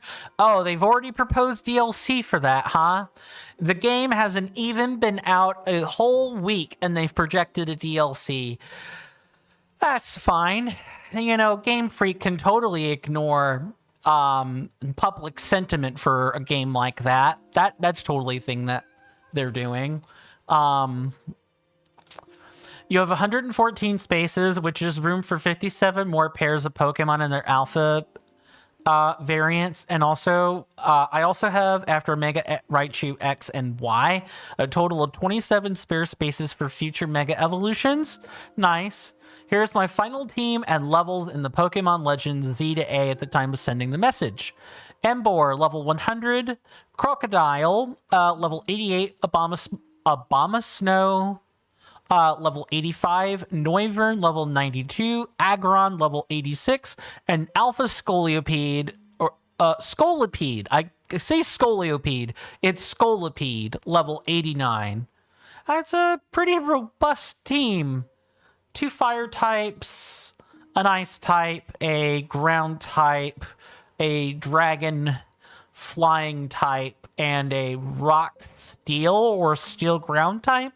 Something like that. That's a pretty well-rounded team. Has good coverage and everything.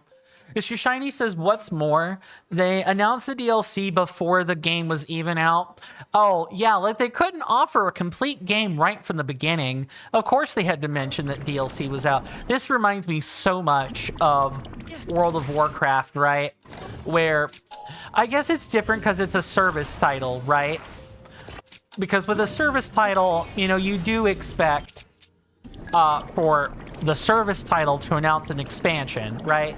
I'm not saying that necessarily makes it right, but it is more expected for an MMO to do that. Doing that with what is not supposed to be a service game. I don't think Pokemon Legends Z to A is supposed to be a service game. The fact they're doing that is just... If Game Freak wants to know why people are upset, this is why. They need to start offering people complete games. There we go. All done. I'm pretty sure I brute forced that puzzle just now. That was not supposed to happen. I'm pretty sure I was supposed to use some combination of Ultra Hand, a hydrant that I maybe like lift while I'm walking, and recall. We're gonna go ahead and fast forward the rest of this. Even better, Mr. Coin. Emboar is firefighting. Crocodile is ground dark. Abomasnow is grass ice. Noivern is flying dragon. Aggron is steel rock. Okay. Steel rock. I had it right the first time. And Scolipede is bug poison. Gotcha. I'm thinking of the sword and shield, like fire centipede. That's why I keep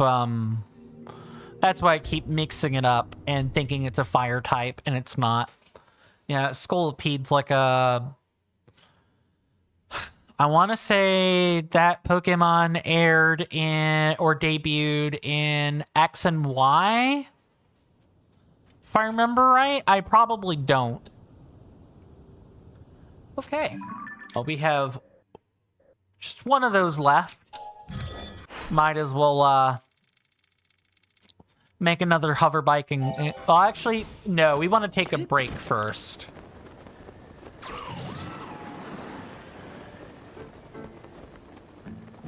Let's talk to our lovely friends, the Gorons, who should be back on their feet now. Good times for Gorons. Hey, we meet again. I suppose I'm partial, but the Elden region is a great place if you hadn't noticed. The place used to be nothing more than a big empty slab of volcanic rock. Now you got Cook's Bistro making food for folks from all over Hyrule. And since Yunobo has so many expert miners working for him, they sell precious stones at rock-bottom prices. There's also Minecart Land, the new amusement park that just opened up. You don't have to go far around here to have a great time. I like how these guys are just back to business as usual. There's no apology for, you know... There's no apology for, oh, hey, sorry we were, you know, drugged over by marbled rock roast. It's just business as usual. I mean, I guess they can't remember the time in which they were eating marbled rock roast, so I guess I can't hold it too against them. I'm known as Gohma the Gourmand. I've sampled nearly every rock in the world. I'll blow through a mountain of rupees for a mountain of exquisite rock. Ripened flint is a true delicacy. You told me that. I was hoping you would have any remarks about, you know, the marbled rock roast. I've changed my mind. Yeah, he just says the same things now. Nothing finer than rock roast. You look like Heihachi from, Tekken. You know, just skin him up like a Goron. That is hilarious and also terrifying. If anyone, I have Tekken 6 tag, or not Tekken 6. I have, Tekken Tag Team Tournament 2 for, like, Xbox. I'm pretty sure that's on my, shelf of games back there. And, Heihachi was one of the ones I tried to really get good at mastering for a short time, and then I got fed up with how the Tekken combat system works. Yeah, not a fan. I just don't like combination button controls that make me have to constantly claw grip the controller. If anyone has played Tekken, they know what I'm talking about when I say that. Let me also double check YouTube. Nothing has changed. Yeah, I don't know. I think Pokemon Legends Z to A, for those that enjoy it, you know, like probably Mr. Jason and other company, that's cool. I'm glad you enjoy it. I do think, though, that Pokemon Legends Z to A, with all the review bombing that's coming out now about it, I think that I'm pretty sure whatever Game Freak makes next is gonna be its swan song if it keeps up. If'n you catch my drift. Welcome to Bedrock Bistro. I'm not gonna do an offensive accent for that. Ours is the finest restaurant in Hyrule, specializing in gourmet roasts. Whether you're a Goron or Hylian, I have every confidence you'll be salivating for more. If you're hankering for a steak, please order directly from the grill. I have to say, I'm relieved you're a Hylian. Right now, rock roast is in short supply, and I don't know if I have enough to keep up with demand for the Gorons. I can't go get supplies myself at the moment, so I'm in a bit of a bind. Rock roast or dust? The Bedrock Bistro is running low on rock roast and is having trouble maintaining a steady supply for their Goron clientele. It said that if you bring Chef Cook a rock roast, he'll treat you to a special dish. Mr. Jason says, unless the game forces me to break it with a really small roster of Pokemon, looking at you, Pokemon Black and White, I stick to personal rule of trying to build a team with no Pokemon that has a type of the same as another one across the team. Oh, so like I'm looking at your roster here. They're all different types. So you try to like really spread out your defensive, you really try to spread out your type coverage so that opponents have a difficult time cracking your team wide open with like a sweeper or something. That makes a lot of sense. Welcome back, Aelin. You've popped back in at just the right time. We are at the Bedrock Bistro, talking about rock roast. You look so bummed for not being able to service Goron clientele, even though you quite literally can do that. Roasted bird thighs, seared Goron, or seared gourmet steak, seared prime steak. That's not... I could literally do that for free, video game. Thank you, but no. Do-do-do-do. I'm gonna walk and see if there are more fireproof lizards. I just saw one. I don't want to be running around when I'm hunting for them. I want lots of these for the future.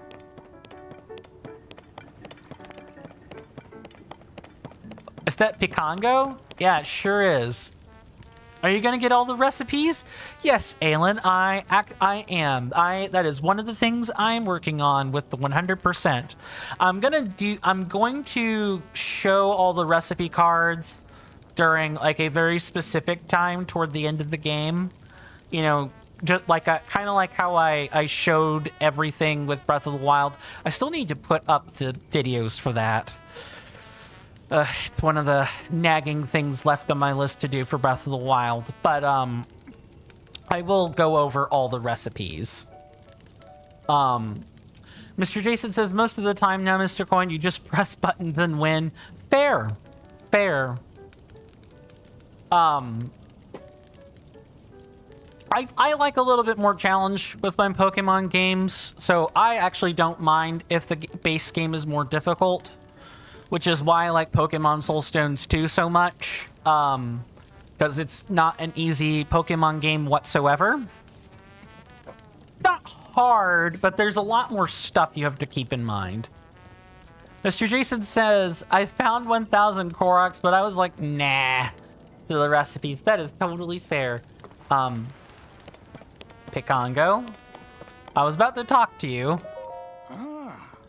Picango says, I'm eager to continue my painting. Oh, it is morning. We're gonna sit until noon.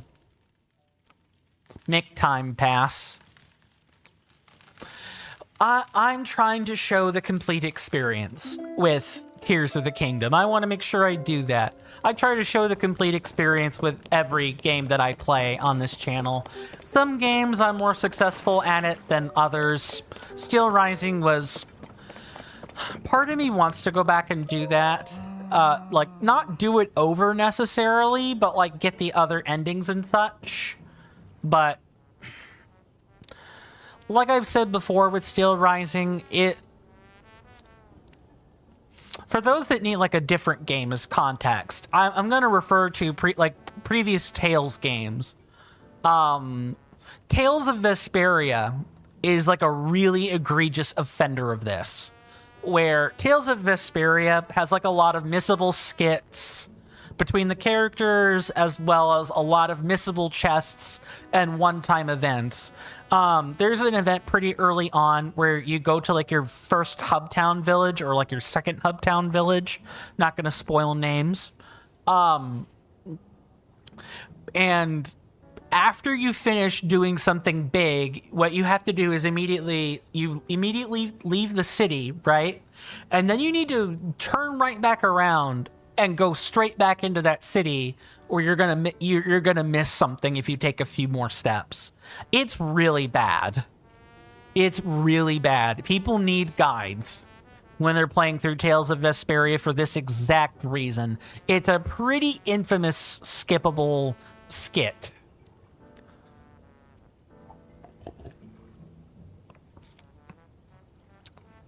But that's kind of what I'm talking about when I say some games are harder to fully complete and show the full experience for compared to others, because old games did not have the they didn't have as many, fail safes for players not being led in the right directions and so on. Mr. Jason says, "Oh, Mr. Coin, I made your first $1,000,000 Pokédollars in Pokemon Legends Z to A earlier. Is that a milestone? And you used like a traditional grinding method, or did you make all your Pokédollars at once with that? Just kind of curious. That shape really draws my eye. Do you think it's a natural formation, or maybe? It's you. There's no better traveling treat than beautiful scenery. Too true, Mr. Picongo. It really revitalizes your soul. Interested in my painting process, are you? I'm fascinated by that small island up there. Probably like... It looks like it's that one over there. I've made it my goal to capture that distinct shape on canvas. Oh, you're gonna point it out to me. Ever since the upheaval, the sky has been filled with floating islands, but none have caught my fancy so much as that exquisitely shaped one out there. I can't quite explain it, but it feels as though it's speaking to me somehow. Why are the floating islands up there? It can't hurt to take a little time out of your day to stop and think about it. Oh, you're quite literally referring to this one right here. Those are like the ones that are really high up. Mr. Jason says, I made it over the course of this evening while you've been live. So it is a milestone statement. Got it. And it's not that much considering most things in Lumio City. You practice your ninja technique on that thing, Picongo. You go get it, good sir. At least 100,000 Pokédollars. Oh, has inflation hit Lumio City really, really hard? That's what that number sounds like to me. Like, inflation has hit that city really, really hard. Or maybe inflation is just bad in general with the Pokemon games. Any other Gorons? I don't actually see any. I'm just kind of poking my head around. Yep, absolutely nothing. So many nothings. Alright. Well, we got the shrine. So now we can go back to collecting Korok seeds. Everyone's favorite activity.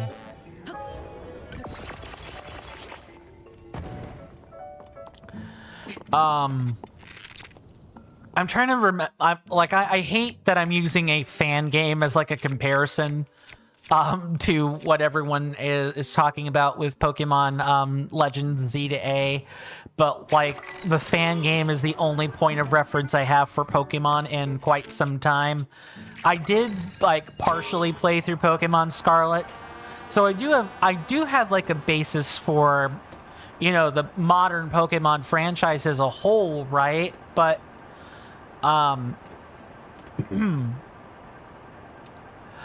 it's nice to have fan games that take into account the entire Pokédex, and they didn't chop out 500 for production value.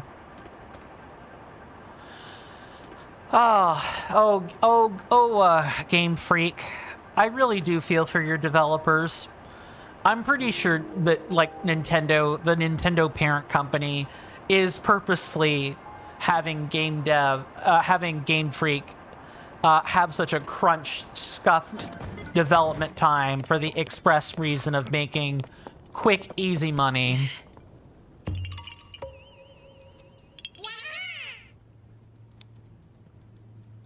Which kind of sucks.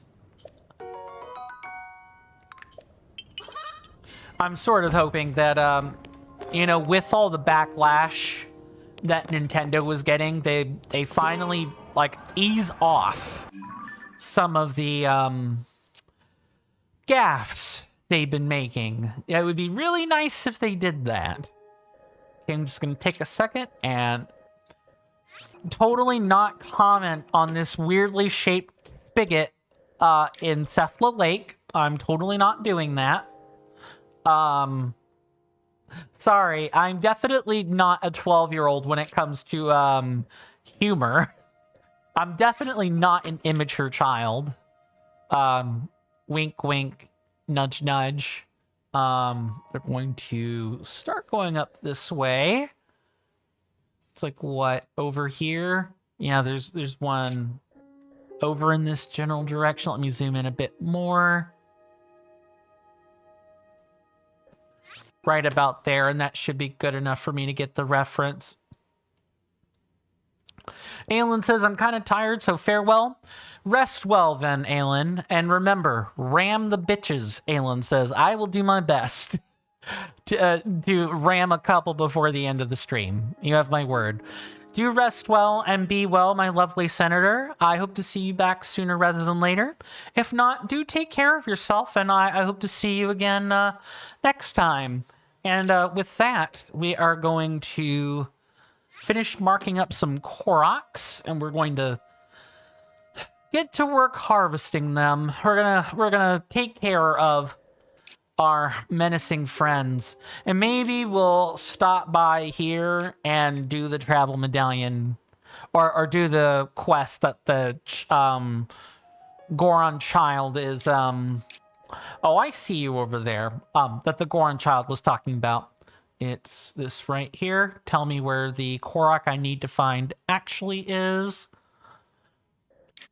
Over there. Really? Yeah, it actually is right over there. All right. It's in this, like, thinner, narrower strip around here. Okay. Got it. And the last one is, like, right up next to this, like, tiny pool. It's gonna take us a few days to clear out all these Koroks, but it'll be well worth it. Just think about it. We're approaching 40. We only have 40% of the Koroks left to collect. I think that truly is a special hallmark. Give it a couple more months, and I think we will finally have them all done. You know, I just can't have any more bad things happening to me. You know, like kidney infections and such. Can't be having that happen. Oh well, we'll complete the game when we complete it. Not to worry. I want this ore. Thank you very much, video game. I don't think so. You're gonna go back up there and... Thank you. I'm not trying to lose my vehicles today. I've already gone through 2 of them.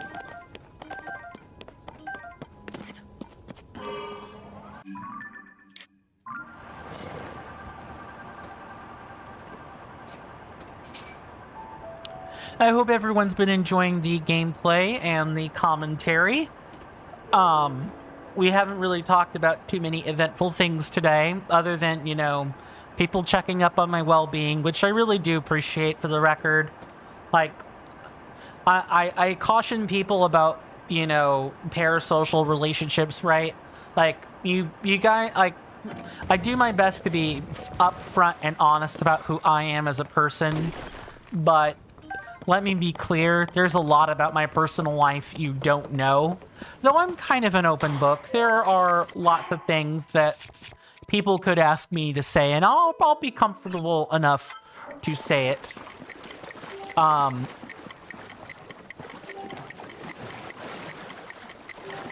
Oh, yeah, this is definitely an exercise of, did you pay attention to the formation on the ground? If you did, great. If not, you're gonna have a bad time. Like, I'm a 33-year-old male in, like, the southeast corner of the U.S. There are lots of things that people don't know about me, and I intend to keep it that way. For security reasons, number one. Number two, some things are just nobody's business. And number three, you know, whether I like it or not, and especially, you know, with Nintendo games, this is like doubly so for Nintendo games like Legend of Zelda or or the Mario franchise or whatever. I do have the tendency to attract children, like people that are in middle school, high school. We've had people as young as 12 on this stream, and so there are some things that are just not appropriate for a 12-year-old to know about a person, and I'm being dead serious about that. It's not that I don't like my audience or anything. It's just I'm the adult, and I have to make sure I'm acting like one, and that means making sure people's parents don't have an excuse to get upset.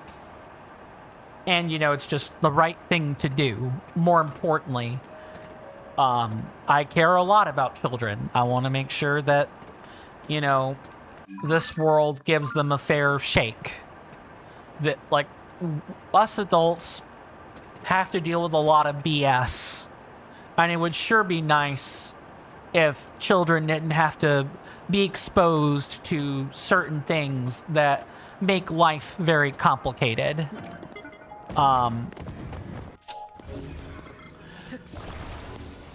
There's a lot of untold horrors waiting on the internet for children out there. So if I can be one fewer vector for that, I'll do it. I probably should be wearing the appropriate armor right now.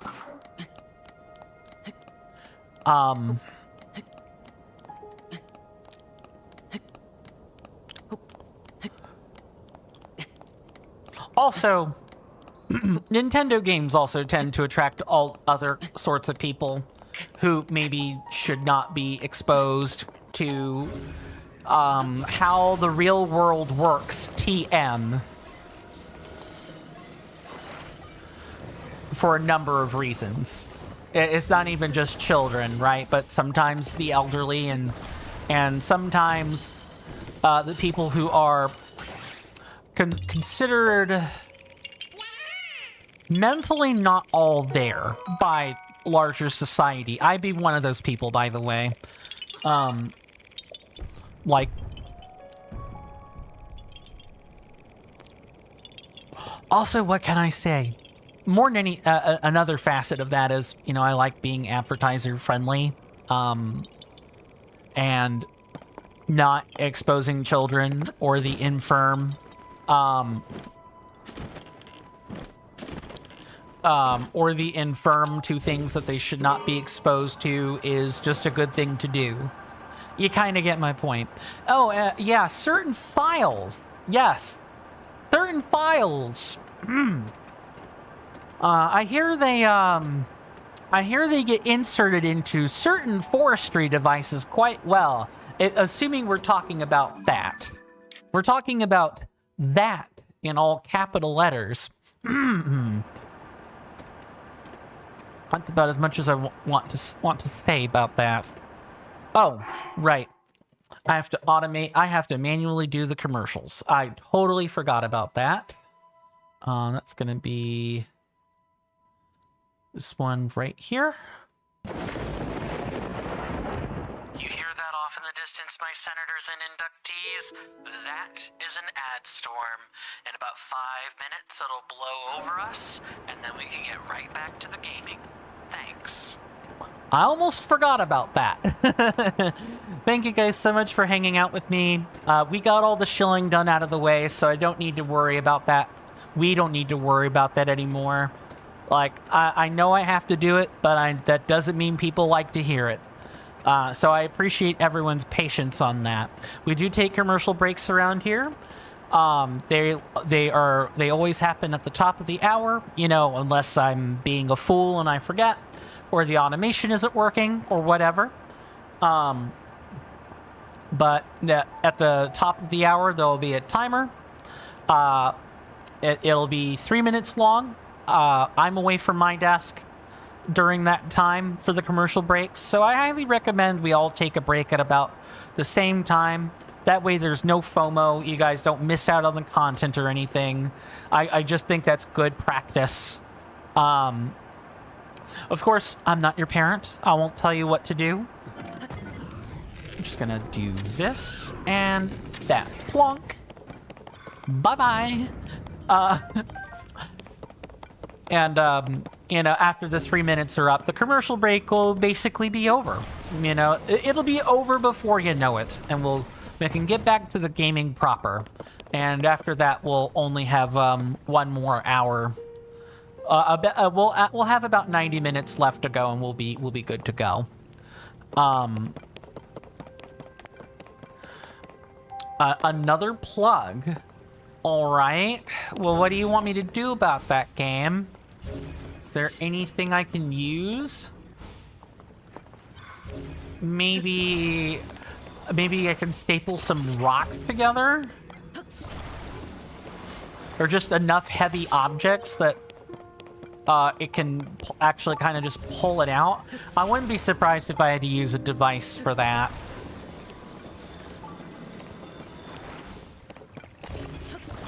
There, we made our own DIY rock roast, everybody. Look, it's even got the little handles on the ends and everything. And, you know, I used actual vertebrae for that. Isn't that just amazing? Yeah, I just... you gotta protect kids. Like... Oh, it's now super buoyant, huh? Okay. I don't think that's gonna work. Alright, well, I have the easy solution right here. We're just gonna unstaple those things. We can just tow. We can just tow the thing. It's fine.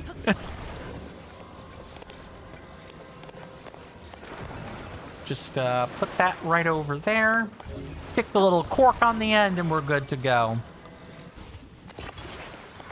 And as soon as we pluck this out, I will go ahead and take our commercial break. Wow. Does that doesn't even work? I thought my solution was not a half bad one. Okay. What do I do differently?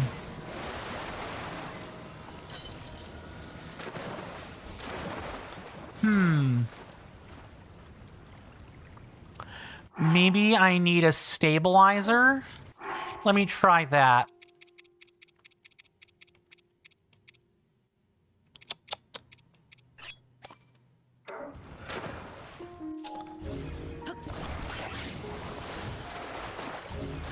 Let me just stick that out that way.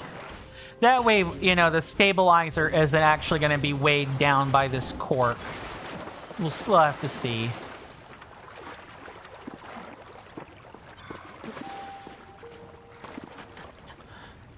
Control. Yes, thank you. Yeah, that's absolutely not working. Okay. Gotta figure it out some other way. Or you know what I could actually do? Because this is, I feel like I'm making a mess of things. We could just literally staple a rocket to it. I don't know why I didn't think of that. I was trying to be a bit more low tech than that. You know, we could just do it. We could just do it like that. Get this away from the blast area. Get on our correct clothes.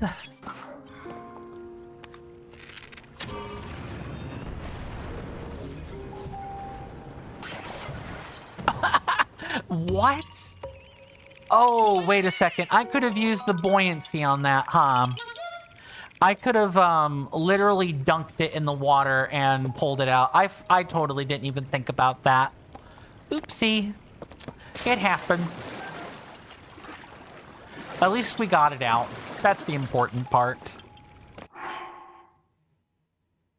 Let's just go ahead and mark that off. That is not the correct one. It is... Oh, you know what? I could go and do that one. I think I will after the break. Just get that out of the way. I'll go ahead and mark that. Just get that over with. And that's one less thing we'll have to worry about. Anyway, I have gone long enough. It is time for a commercial break. See you guys after a few moments. Thank you again.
Sorry about that, everybody.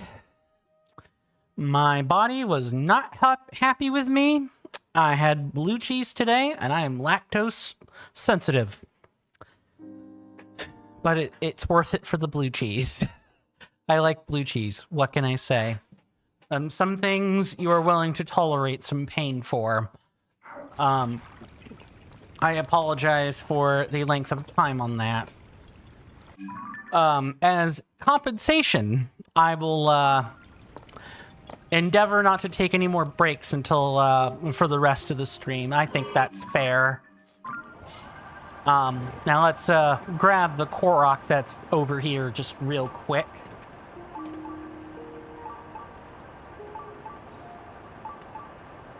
Mr. Jason says, to give you an example of... Hold on, I feel like I missed something. Okay, no.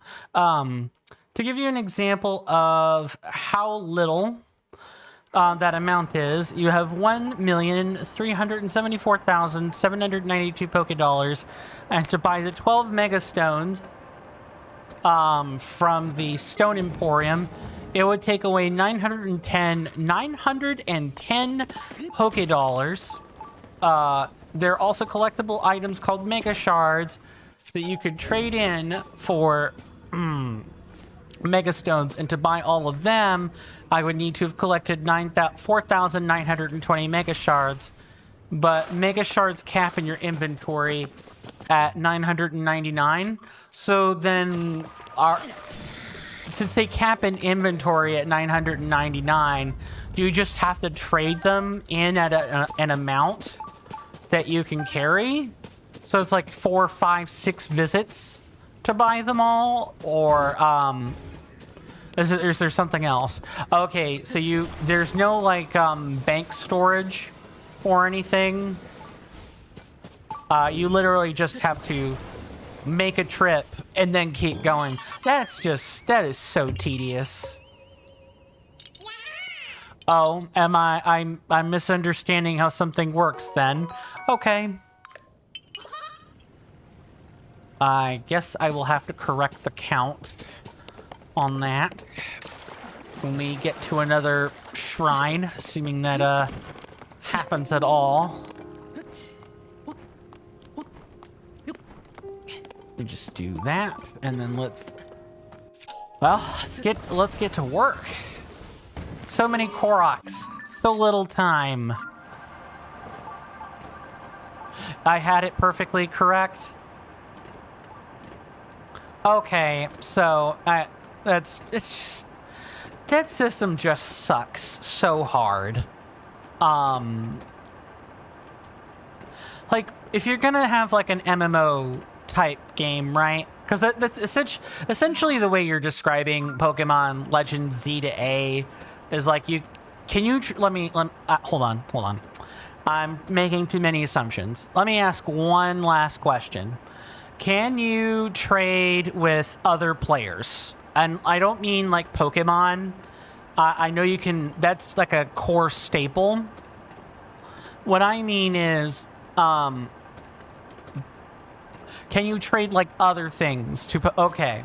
So it's not quite an MMO, which is totally fine for the record.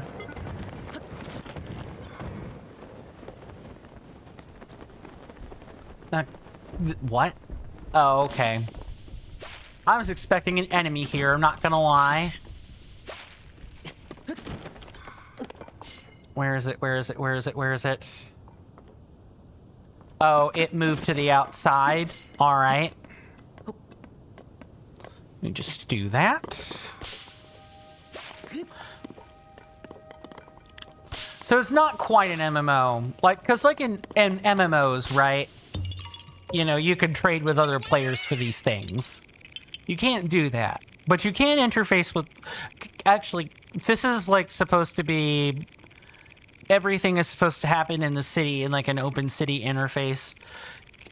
Is there anything you can do with another player? Like battling and so on? Or is this like, you can see other people, but it's like a single player experience? Mr. Shiny says, if anyone's wondering what Mr. Shiny is up to, I'm revisiting Pokemon Legends Arceus. Ah, the previous one. Mr. Jason says, yes, you can battle and trade. Okay, so those are the staples. Those are like the staple things you can always do with other players in this franchise, unless it's like Pokemon Mystery Dungeon or something, like a clear spin-off. Okay, so the game wants to be an MMO, but it's not, which makes it really bad. Because the way that I'm looking at the economy, right, is it is depressed like an MMO, where like there are things unlike, let's say, the World of Warcraft retail auction house that go for like 5 million, 6 million, 20 million gold at a time. And quite famously, to get the subscription passes through the use of money, to trade in-game money for that, you actually have to, it's whatever the going rate is. The last time I tried to do that, it was like 21 million gold to get a pass, to get like a month's pass for that. And to get 21 million gold in that game, you have to quite literally play the auction house. That's like the only way you make money like that, is to actually do that. Which is a complete horse swallop. Mr. Jason says, but hey, it's not 1,000 Korok seeds. You've been there and done that. Too true. It's not 1,000 Korok seeds, but it seems like it's its own special little circle of hell, doesn't it? I can't imagine sticking around to play a game like that. Well, okay. What I should say is I can't imagine enjoying such a tedious grind like that. There are players that can put up with less for more or more for less, but still, I need to see where this Korok wants to go. Okay, you want to go up there near where the shrine is. That's fine. All right, friend, let's take you for a ride. A ride on my big green hover bike. I could totally turn that into a country song if I take a few minutes and actually look up the script or the lyrics or whatever. Although I'm not sure I want to be parroting Jason Aldean lyrics. I think that's a great way to get into lots of trouble. Also, I'm not sure I want to give him more of a platform than he already has. Korok, I need you to not be physically weighing me down today. This totally isn't tedious to have to do at all. So then, if you don't mind my asking, Mr. Jason, what is the allure of playing Pokemon Legends Z to A for you? Is it since you may or may not have had investment in Pokemon Legends Arceus, you know, you're encouraged to get the sequel, like you intrinsically wanted to play the sequel? Is it whatever storyline exists? I'm just curious, more than anything. Because usually when I talk about stuff like Elden Ring, right, I get asked that all the time, like, oh, why do you play such a torturous game that is known for being difficult, right? Where people die over and over and over and over and over and over again. And I'm like, well, everyone has a circle of hell that they can say they enjoy. Elden Ring is my circle of hell. What can I say? And I have it modded, so I've made the circle of hell a bit better than what it already was. Right now, actually, now that I'm looking at the votes, for those of you that are curious about the long-term voting item, I also want to take a picture of these because I have not done so.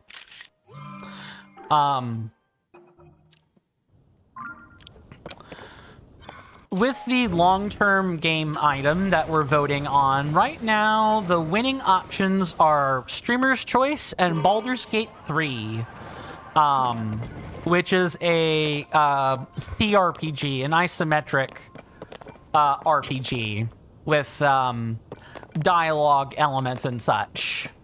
There's our lovely Korok seed. I could see the fresh boulder right there. Just gonna grab that over, rotate around. I'm gonna have to be real delicate with this one. Got it.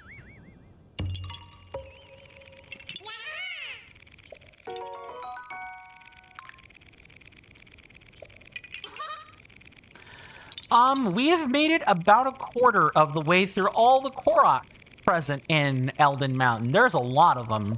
The Elden Mountain, plural, excuse me. Which is a really good sign. Let's take a quick break from that and go tackle these Fire Breath Lizalfos. We have plenty of ice fruit, might as well use it.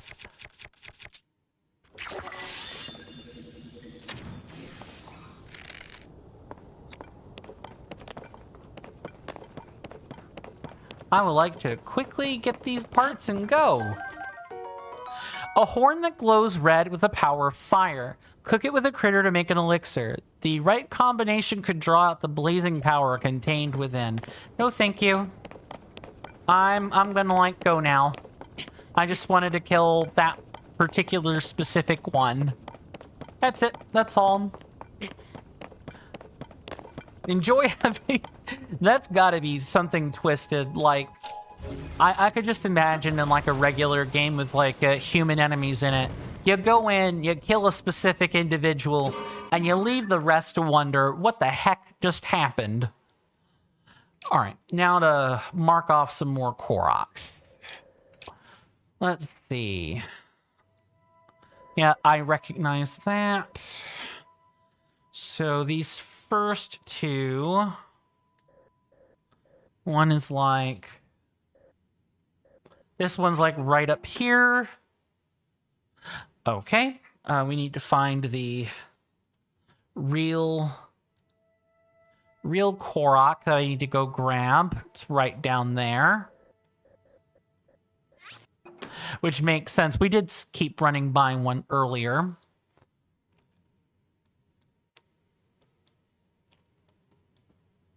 And then, let's see, there's one up here.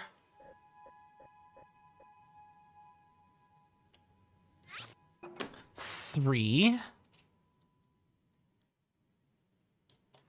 And we have one here, like right above where the nameplate for this is. Yeah, we sure, it's like up here somewhere.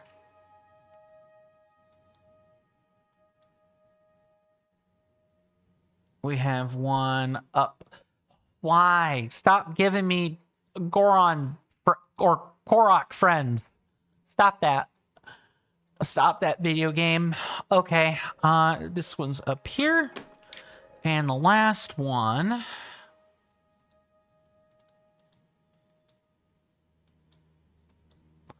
is over there in the river over here, or what I guess I should say, what was once a lava pool is now a hot spring.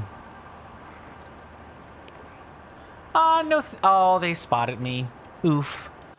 Mr. Jason says, wow, Mr. Coin, 17.3%, 17.3 gigabytes. Good lord.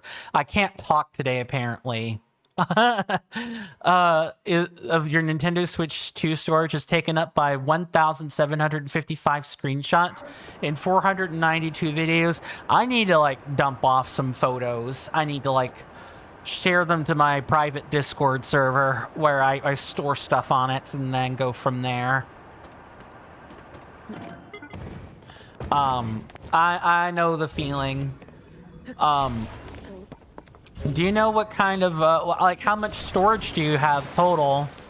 I know that may or may not be based on, you know, what, like a micro SD card, I think, is what fits into the Nintendo Switches these days. Let's see, this one was back over here.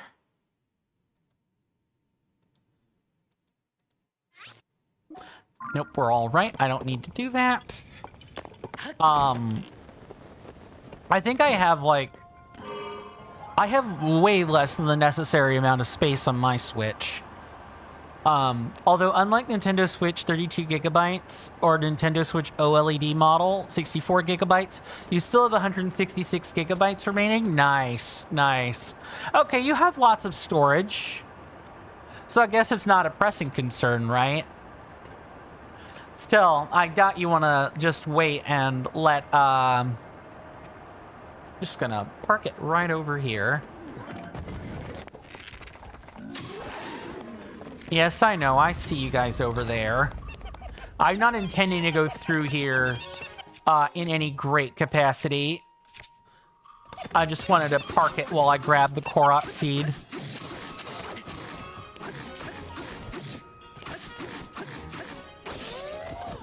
I don't think so. Goodbye.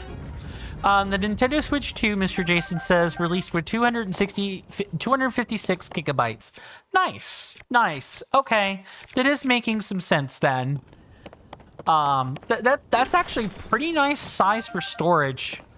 And I can't imagine the games taking that much space. Usually Nintendo is very good about doing more with less, and that isn't like meant to glaze them excessively or anything. It's just something that I've noticed with Nintendo products that's always kind of been nice about them, is that they don't take a lot of space up in your device storage or micro SD cards, depending on what system you're talking about precisely. Mr. Jason says yes, especially for physical collectors. Indeed. Especially for physical collectors. Okay, let me not do that. What are we dealing with here? Oh, right. We literally need to fly down there.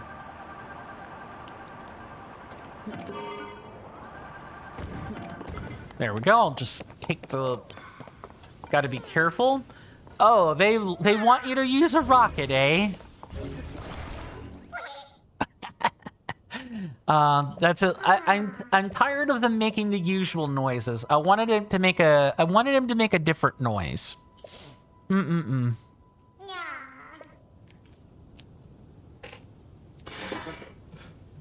Oh, I can feel my chair sinking. 1 second, everybody.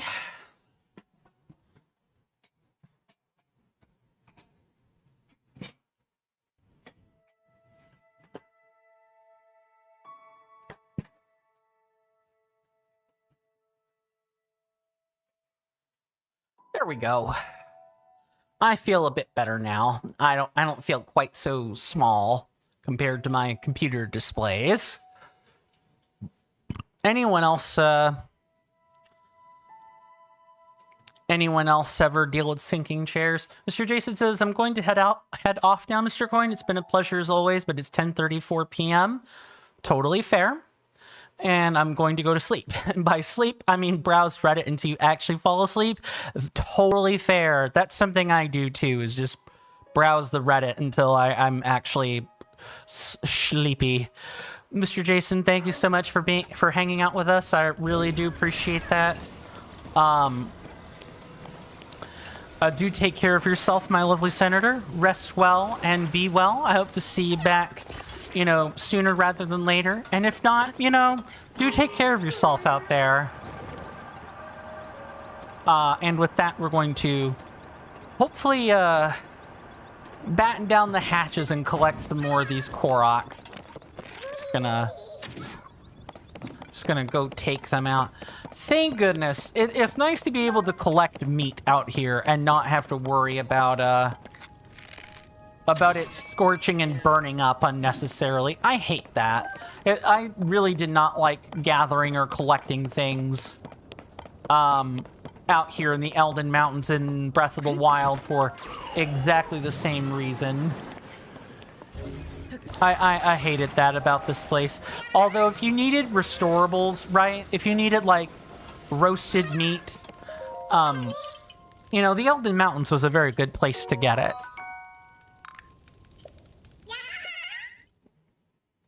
Okay, mark that off. No, I don't want to talk to you. Thanks, but I like to keep my sanity. Lovely Koroks.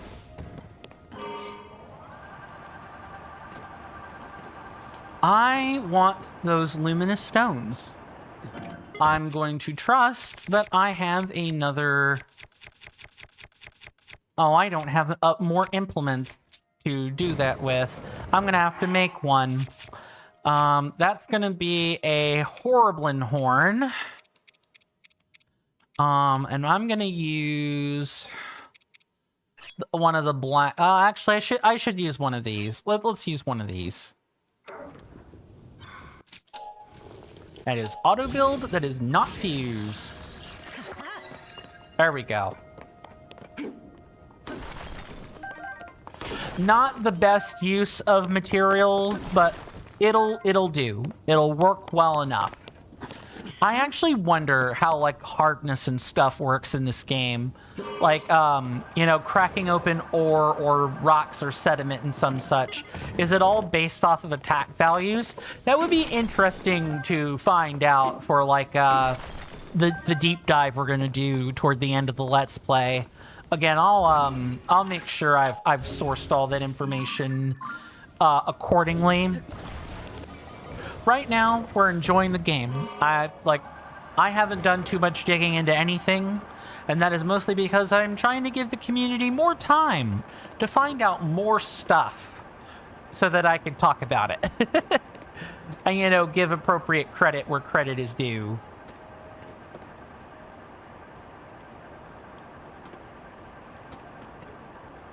This feels like a... This definitely feels like a... Like there should be a Korok. Yeah, I thought so. Give me 1 second, everybody.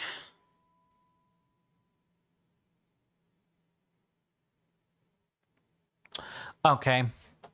Smart News saw fit to tell me about the oil sanctions that are being announced on Russia. I'm doing the ADD thing of merging words again. So sorry about that. It's like right here. Yeah, that's exactly where it is. That took a while to spot. Yep. Apparently the meeting fell through between Trump and Putin. So now the U.S. is going to be doing some extra sanctions. Which, I mean, good on us, I suppose. We're sanctioning a bad guy, but we also have a bad guy sanctioning a bad guy. So I don't know where that puts us in the grand scheme of things. I probably shouldn't use bad guy if I'm being honest. You mean, no matter how I feel about it. The fact of the matter is that history is, you know, history just is, right? History is neither good nor bad. It simply is. And I am a true believer in that. The creator of the Nier franchise, I believe he goes by Taro, also quite famously said the same thing, where, like, history is complicated. And it has both good and bad actors in it. And, you know, the modern real-world history is no exception. Okay, let me go through and find the correct... Oh, really? It's that little nublet up there? Sure. Sure, game. Yeah, that's totally not a random old rock that I would have noticed. That's totally something that looks out of place. He says, while making it very clear it actually doesn't look out of place whatsoever.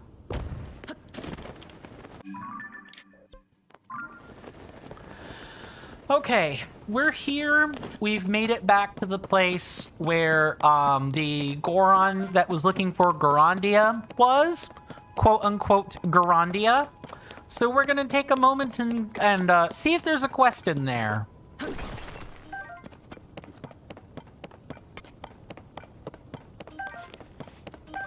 I love being able to collect these. I just wish there's a butterfly literally right there. Amazing. Absolutely impressive.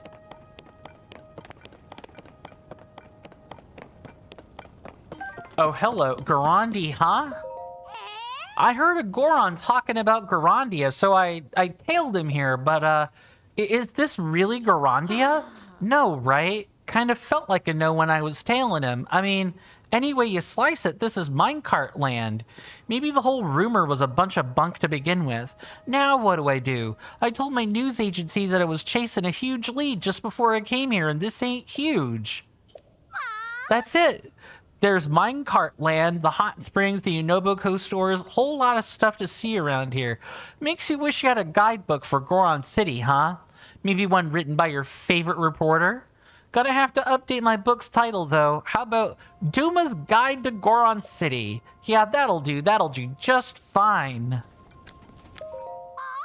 I'll forget about Gorondia for now. Minecart Land here has inspired me to write a guidebook. I'll cover this place, the hot springs, and Yunobo gem shops, too.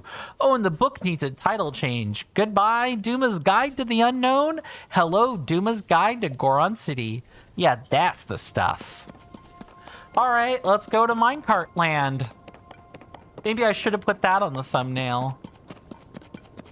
Gorondians. I sure hope Yunobo didn't have, like, fake people there for an amusement park.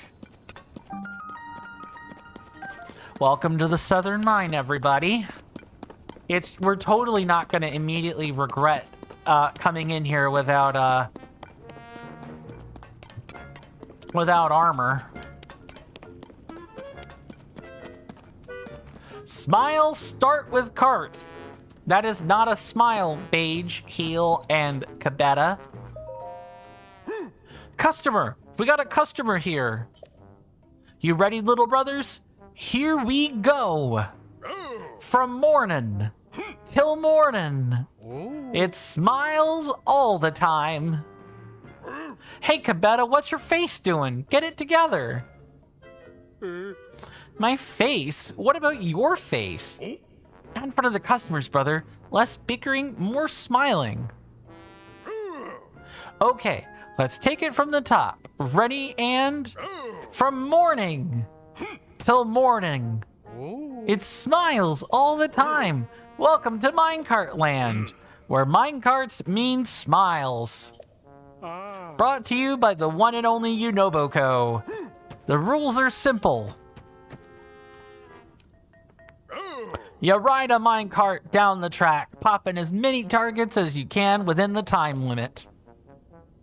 You want to use arrows to pop the targets. Oh, and don't leave the cart or game's over. Pop 5 or more targets before the time runs out and you win. To keep things fair, you'll be riding our dear old cart. No outside carts allowed. Put the cart on the track, get in, and start smiling. And to celebrate our grand opening, your first ride is free. We'll even give you 10 arrows on the house. Cabetta, your face, you're doing it again. You're gonna scare away the customer. Look at me, you gotta smile. Heel, he is smiling. You're the one not smiling. Like this. Please don't mind them. Now it's time to hop in the cart. Sure it is. This is a self-service kind of joint, so you'll be the one to put the cart on the tracks. Lazy. Minecart Land, open for business. Minecart Land, an entertainment experience built by Yunobo, is now open. Hit 5 or more targets within the time limit to win. Put the minecart on the track and climb aboard to begin the game. Might as well try.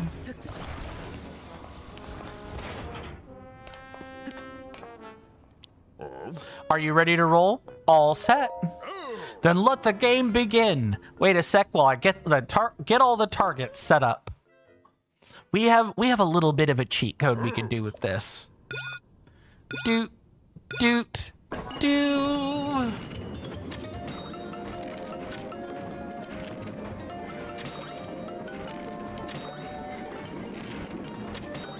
Four, 5, 6, 7, 8. Dang it. Well, it only wanted us to bust 5, but like... Alright, let's do things like this and see if we can't get a better shot. 9.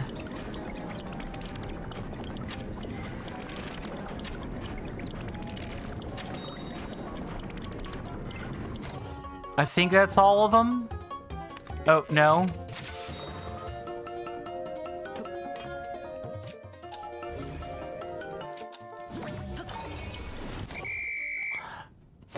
Okay, so we kill the momentum if we do that.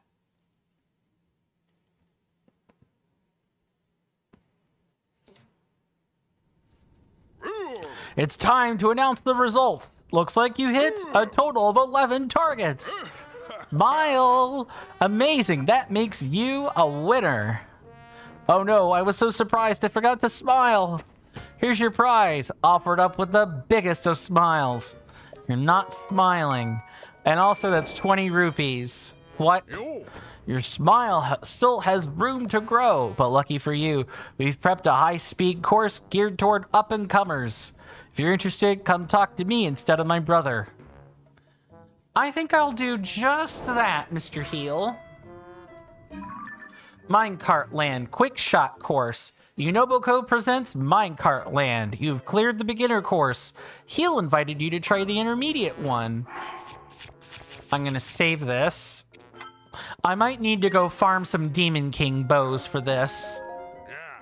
My game's a little different from Beige's. It's custom crafted for a slightly tougher challenge. It'll put your rapid fire shooting to the test. You in? I'm in. So quick! Fast response time you've got there. Good stuff. Let's speed through the rules. You'll hop in the cart, roll down the tracks, and shoot 7 targets as quick as you can. And no getting out once you're rolling. Pop all targets within 1 minute and 20, and you win. To keep things fair, yeah, you told me about that. This round's free, and I'll even throw in some arrows for maximum fun. Now go hop in the minecart for some high-speed thrills. Hit 7 targets within the time limit to win. Place the cart on the rails and get in to get started. Nope. There we go. Click-clack into the cart. You ready for some speed? All set. And let's go. I'll get the targets ready. You gonna give me an overview of the targets? Time to roll. No, of course not. Let me make sure I use a quick fire bow if I've got one. I broke my Demon King bow. Okay. Guess not. 1, 2, 3, 4, 5.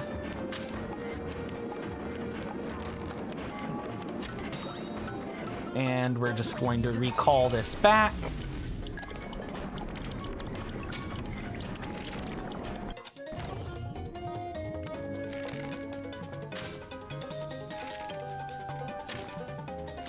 Come on.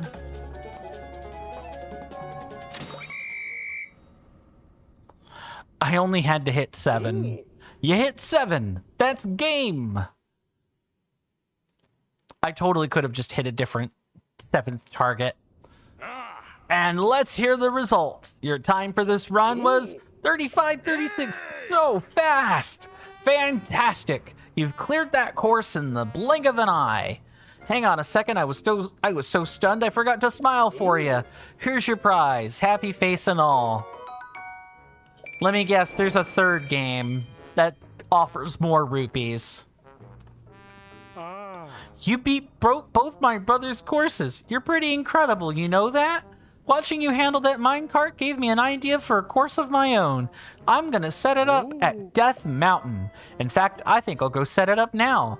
Come give it a try when you can, with an actual real smile on my face. Kabeta had an idea for a high difficulty minecart course, good lord, on Death Mountain no less. He said he'd be waiting for you at the summit of Death Mountain. Okay, well let's get out of here then. Sorry, I couldn't mute that. I totally just couldn't do it. So sorry. You know, while we're here, why don't we actually poke around and try to find the bubble gem frog? I'm sure there's one that's here in this cave. We just gotta find it.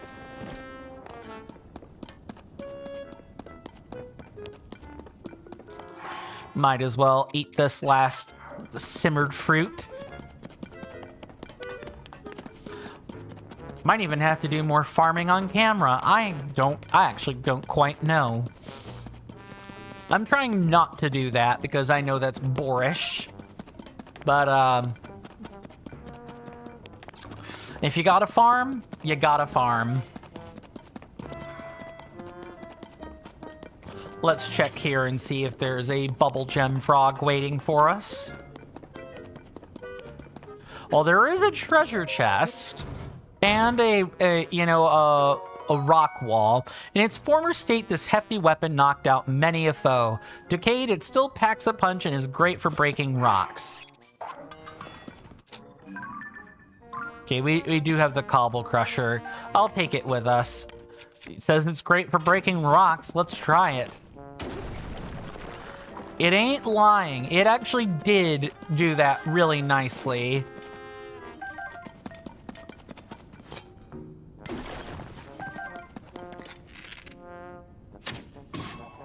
Plop. Bye-bye, Bubble Frog. Go back to the burrow or wherever it is you've come from.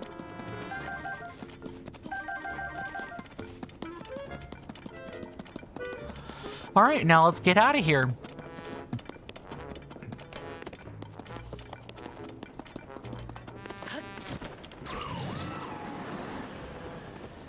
Two stages out of 5. Most of the regions, not all of them, there are quite a few we haven't explored yet, and there really is just so much more we haven't done yet. It really is it really is impressive just how big this game is. I'm not kidding. Why don't we teleport back and we can correct the record on how many Korok seeds we have. I'm pretty sure our hover bike is gone. We have 604.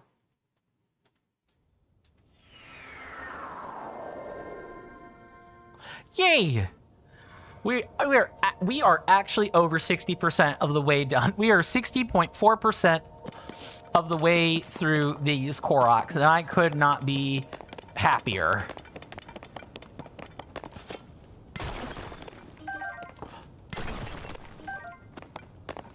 Oh, there's a fashionista through here. Evening. Fashionista. That's a gender neutral, if I remember right. Travelers like us got to keep marching forward day and night. Thank goodness it's safer here now, so we could travel after dark without fear. I can't believe fire-resistant clothes from Goron City are that expensive. My girlfriend back at Woodland Stable will be gutted to see me come home empty-handed. I don't want her to think I can't follow through on things again. You want me to buy like an extra suit or something, dude? I mean, I could do that. Oh, well. You're not the... No, I don't want to do that. Back up here. Hover bike. I not mean to jump, but it serves me well, I suppose. And then I might have to farm bright bloom seeds too.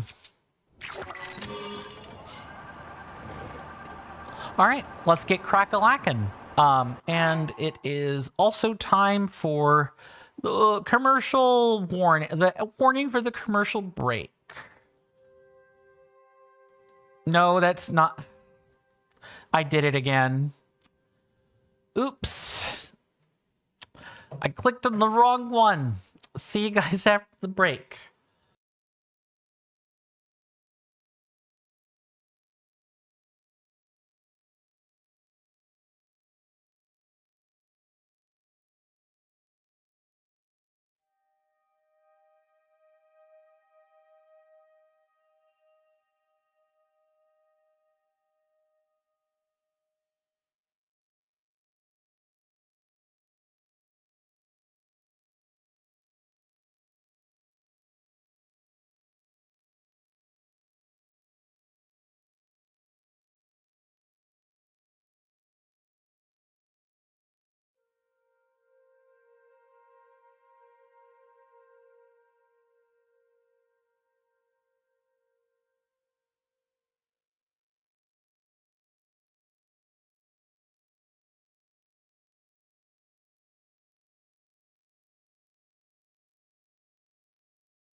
Let's try that again. Sorry about that. I am back. Nature happened, boyo. That is what happened. Also, welcome back. So sorry about that. So, my senators, I'm just gonna swap over to the recording for a second. While I happen to be, you know, on the porcelain throne, I look down at my my belt. Look at this thing. That is a completely ravaged belt. If I pull hard enough, this thing is not gonna, you know, like be intact at all, and it already really isn't intact. This thing has gotten so much use in like 8 months that the outer part that was covering the felt here just completely peeled off. You know, like this belt is coming undone. And I'm getting my own used belt caught on the thing. A part of that was also figuring out what the heck was going on with that. And I discovered, oh, this belt is in really bad condition.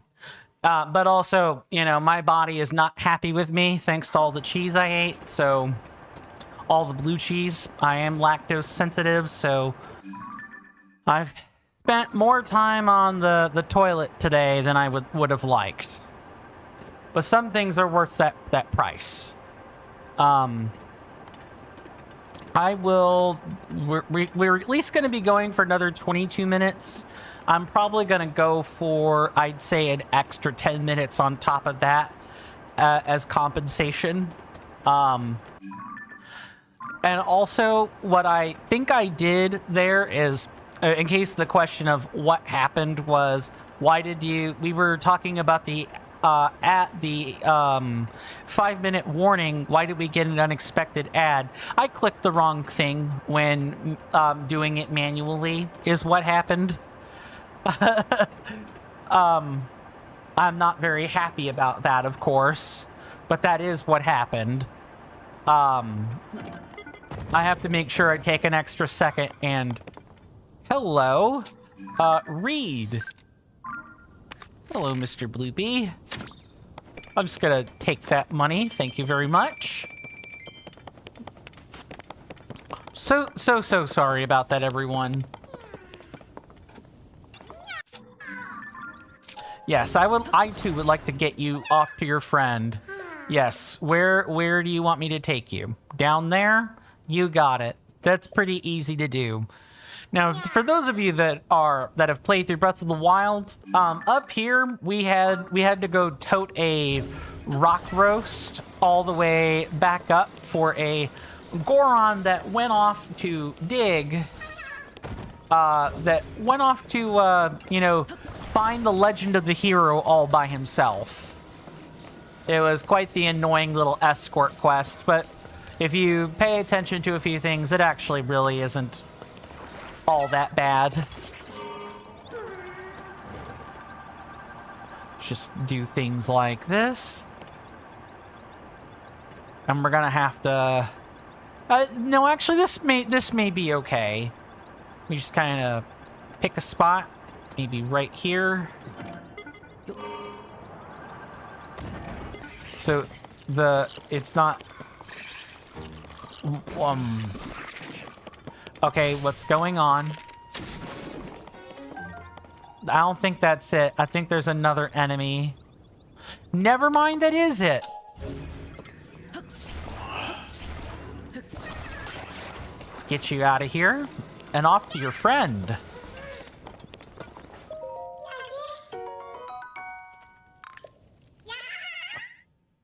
$606 Koroks. I'm absolutely floored with that. Like, I seriously just cannot believe that we have that many.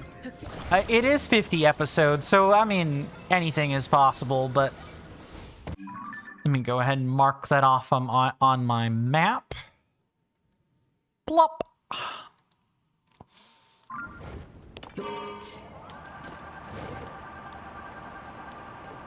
Day by day, we're getting closer to that 1,000. Is there anything I want to talk about? It's just kind of been on my mind a while. Not particularly, but I will say I am happy that, you know, you guys chose Tears of the Kingdom for me to play. You know, I know I don't always sound the most enthused to play the game, right? My real wheelhouse is Elden Ring, like Elden Ring and Dark Souls 3. I like those two games more than I like a whole bunch of other stuff. It's not, those are my favorite games. That is, like Metroid Prime 2 Echoes and Metroid Prime 3 Corruption are like my favorite games ever of all time. But, I do like Tears of the Kingdom. There's so much I want to discuss about the game, but I am trying to, like, I pepper a few things in here and there, but I mostly want to save that for, you know, the end of the Let's Play discussion that we have afterwards. I just think I just think there's a chance for it to be a richer discussion then, more than anything else. Okay, I have to turn right back around and go down there. Yeah, I think the opportunity for a discussion lends itself better, you know, after we've had a chance to take a gander at everything. You know what I'm saying?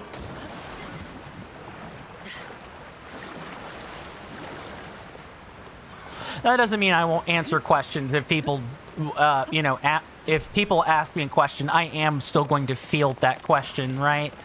But, like, if people are wanting, you know, what are my overall thoughts on the game, like, up to this point? Dang it. I did not wait long enough.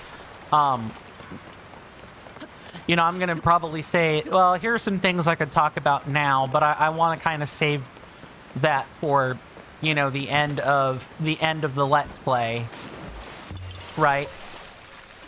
Like, don't evade the question, but maybe not give a complete answer either.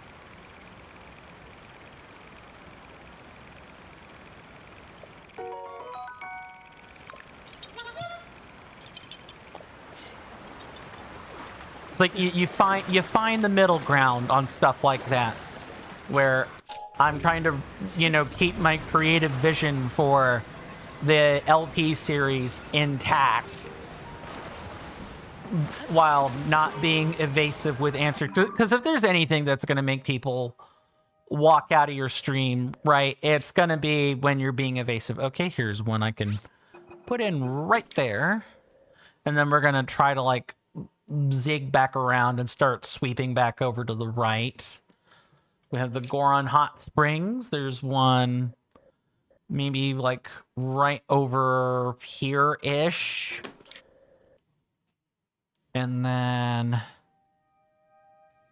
there's one right above the Gorko Tunnel.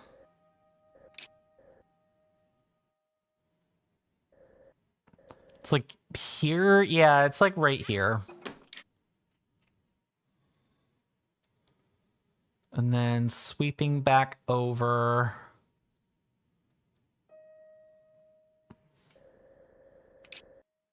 We have this one here. And then we can kind of start zigzagging back and forth. Maybe we'll even find the advanced minecart course along the way. It's like right here, I think. And then there is this one right across. All right, let's get to it. Let's get crack-a-lackin'.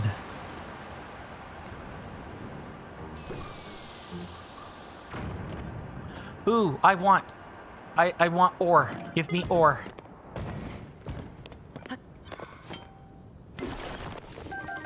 There's ore and then there hills. Something along those lines. Did I literally lose a piece of flint into the mountains? I think I lost flint in the mountains. Yeah, I lost flint. God. No, it's Fred. Yeah, Fred Flintstone. I hear Fred Flintstone, has quite the expansive, chewable tablet collection. God, does anyone remember the Fred Flintstone, vitamin chewables for kids? I remember. It was quite the addictive stuff. It could be addictive. They did have some really nice flavorings on those. Then again, I was also a kid that liked Smarties and like Pixie Sticks. I love that stuff. So it was hard for me to not eat like a whole bunch of them at a couple of points. Yeah, that's right. Go somewhere else. All right. Who else is coming after me? Stop.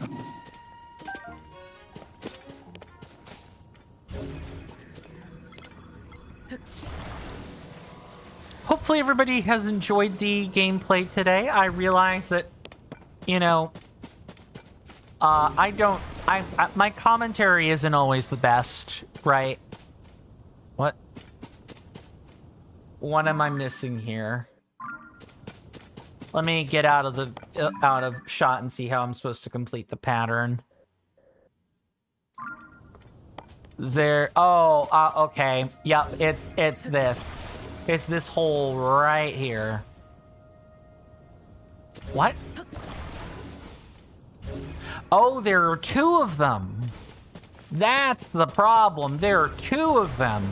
No wonder I wasn't getting it when I plopped one down. All right, let's get that second one.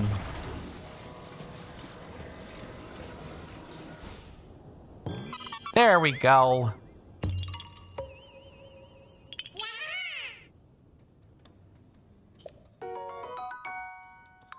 Okay, so we have this one over here, which was the rock pattern. Got that all marked off. Let's get out of here. What else can I talk about?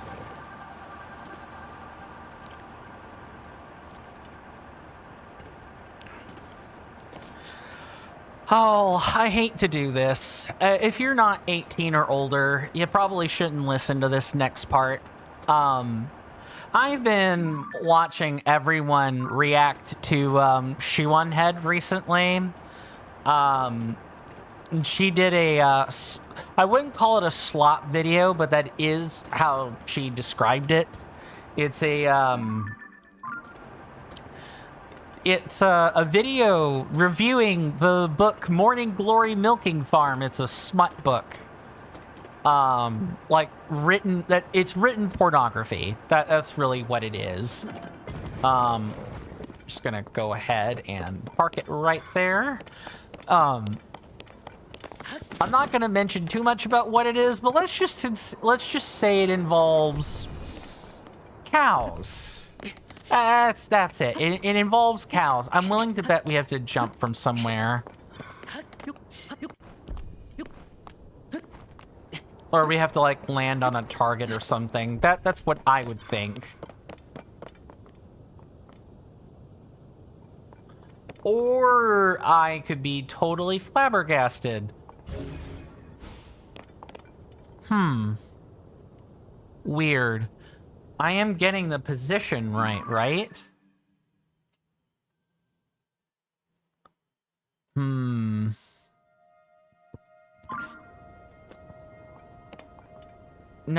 I not looking at it right? Let me try flying over from a different position and see what's going on.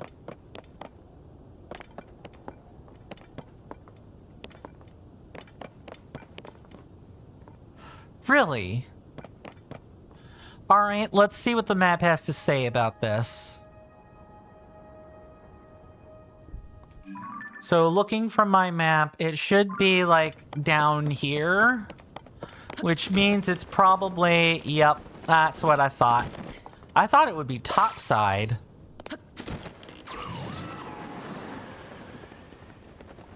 Instead, it's right here. I thought it would have been in the water. That would have made more sense to me. Oh well. That's done and dusted now. Yeah, it's like an adult book. Mainly for the ladies. Which, for clarification, I don't really have too much of a problem with smut itself, right? Because, you know, us men have, like, the actual video stuff that's more speed. Not that I am necessarily an avid porn enjoyer, but I at least know what it is. And that's about as specific as I want to get about my own experiences with that stuff. But, what I do have a problem with about the smut books, there are two things that are a problem for me. Number one is the hypocrisy, right? Like, I have an issue with women and AFAB people, you know, claiming. I don't think so. You're going back up there. You know, clutching their pearls over the visual stuff that us men get off to, and then turn around and act like we're clutching pearls when we gawk at their smutty literature. And the audacity to claim that it is highbrow literature when it in fact is not highbrow literature is very problematic.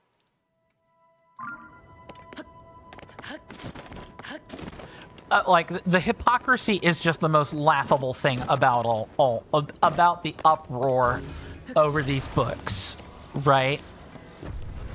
But also, you know, even setting aside, like, concerns about bestiality in specific books, there are some that I think veer too close to bestiality.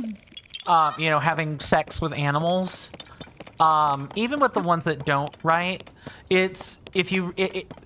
reading smut as often as some men watch porn is, like, a very big concern.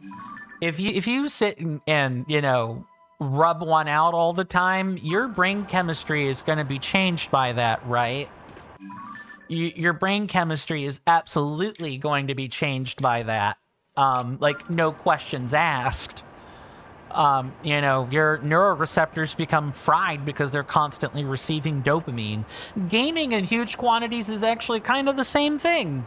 You know, people that game all the time, they're addicted to gaming. It's the constant need for dopamine and endorphins in the pleasure centers in your neuroreceptors. That's where the problem comes in, right? People know watching porn is bad, but people aren't willing to extend the same sort of, not necessarily pearl clutching, but people aren't willing to be just as honest about, you know, smutty literature. I think that's a bigger problem. Not as big as, oh, I'm back? What happened? Did something happen? Oh, I'm glad I'm back, but did I disconnect or do something weird?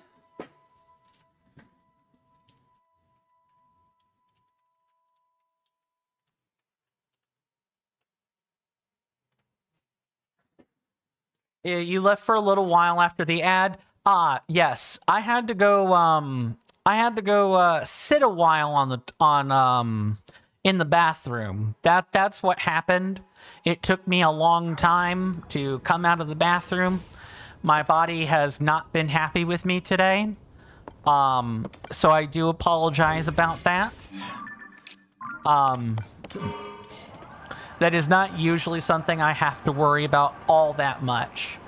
I try really hard not to eat things that are going to give me, like, digestive issues when I'm going on streams for this reason, because I know if I do that, I am, in fact, going to be sitting on the porcelain throne a while, and that kind of stinks. I know most people would leave. I would probably leave if there were no clear explanation after 15 minutes for why I had to sit on the porcelain throne. That's not a great streaming experience. So I do apologize about that.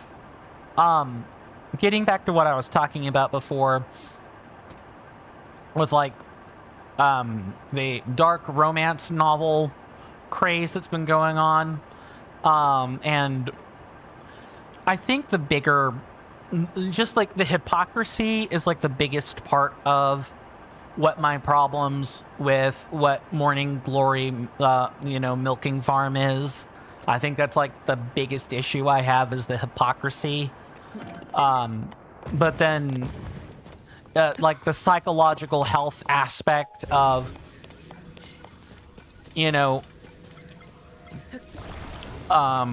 AFAB people, and even some men that get off to literature. There are men that do that. That's still a concern. Okay, that was pretty easy. That is repair the roof. Okay, good. I found the right one.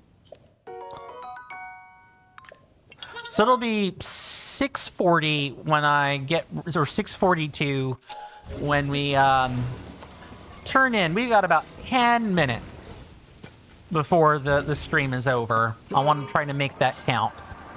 I do have a react channel. I might actually react to that particular video because I have lots I want to say about it, and I know that this Let's Play is not really supposed to be where we talk about where we're supposed to talk about that stuff. It's beer. Okay, you want me to jump? There, do you want me to jump a certain number of times or jump just once, boyo?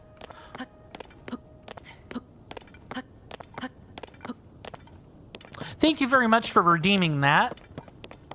5 times? You got it. Let me do a quick count for you. 1, 2, 3, 4, 5. There we go. 5 jumps. Thank you so much for redeeming that, boyo. If you guys want to use any of the redemptions available on Twitch, you can use the channel point rewards interface to do that. It'll be in the bottom left-hand corner of your chat panel. The ones color-coded in pink are just a random sound effect. If you want to play around with the soundboard, feel free. The ones that have a higher, or that cost more than 50 points are generally the ones that have me do something, like what Boyo here demonstrated just now. That one was have me do a small in-game action, and then, you tell me what you want. Obviously, the more specific your initial message is, the less questions I'll need to ask until you are sufficiently satisfied. But that's exactly what I put in those commands for. What the channel point rewards are for. Is that just a random old rock? Okay, no, it's not. Ah, you're right over here. Got it. That's gonna be... Okay, it's this one.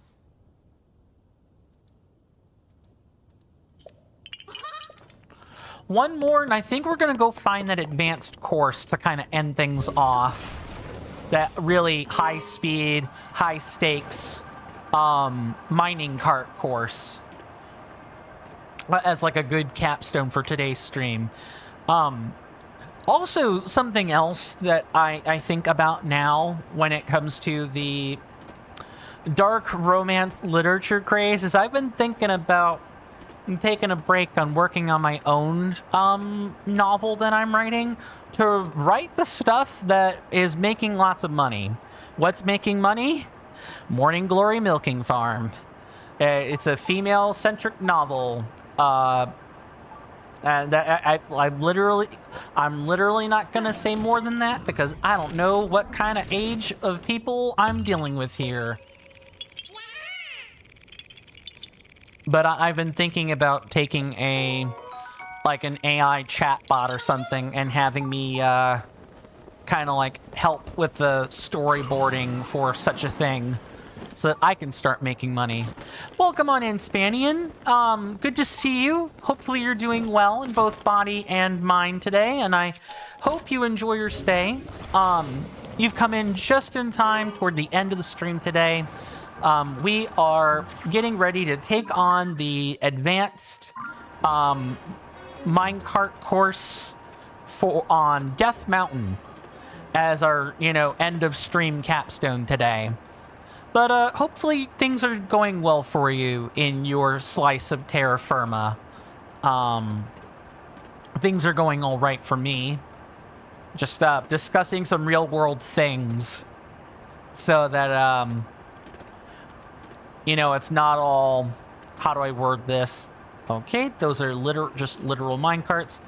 So that, I'm not just talking game stuff all the time. So I discussed some less than stellar literature just a moment ago. And by less than stellar, I mean things you shouldn't purchase without an adult. Ow, I bit my own tongue. That's probably a sign right there not to be talking about it. Also, we have this, let's go find the kart race. It's up here. What are all the things you stream on? Boyo asks, I stream on Twitch and YouTube. I assume that's what you're asking, is like, what platforms do I stream on? Yeah, Twitch and YouTube. If I can, I'd like to get into Kick at some point. I have the account and everything. It's just not properly set up yet. I'm gonna see if I can't maybe try to stream to 3 platforms at once. I don't think it's gonna work. I don't think it's gonna work, but I'm sure as heck gonna try. Because let's be honest, Twitch and YouTube, or Twitch more so than YouTube, is going up in flames thanks to the whole thing, a whole controversy with Hasanabe and Emiru. Like those 2 incidences together, along with about 50 other decisions that Twitch has made between Dan Clancy and all the rest, are just they're astronomically bad. So Twitch is not looking good from a monetary standpoint. So I want to be ready to jump ship if that's what I need to do. More than anything. And so I have a Kick account. I just need to finish setting it up. It'll suck if I have to make that move, but I want to be ready to make that move, But for right now, just Twitch and YouTube. I do put on long-form content for YouTube. So, if you want to check out the Elden Ring Reforged series, which is a posterity series I upload to YouTube, that's where you're going to find it, is on my YouTube page. Let me get a copy of that for you.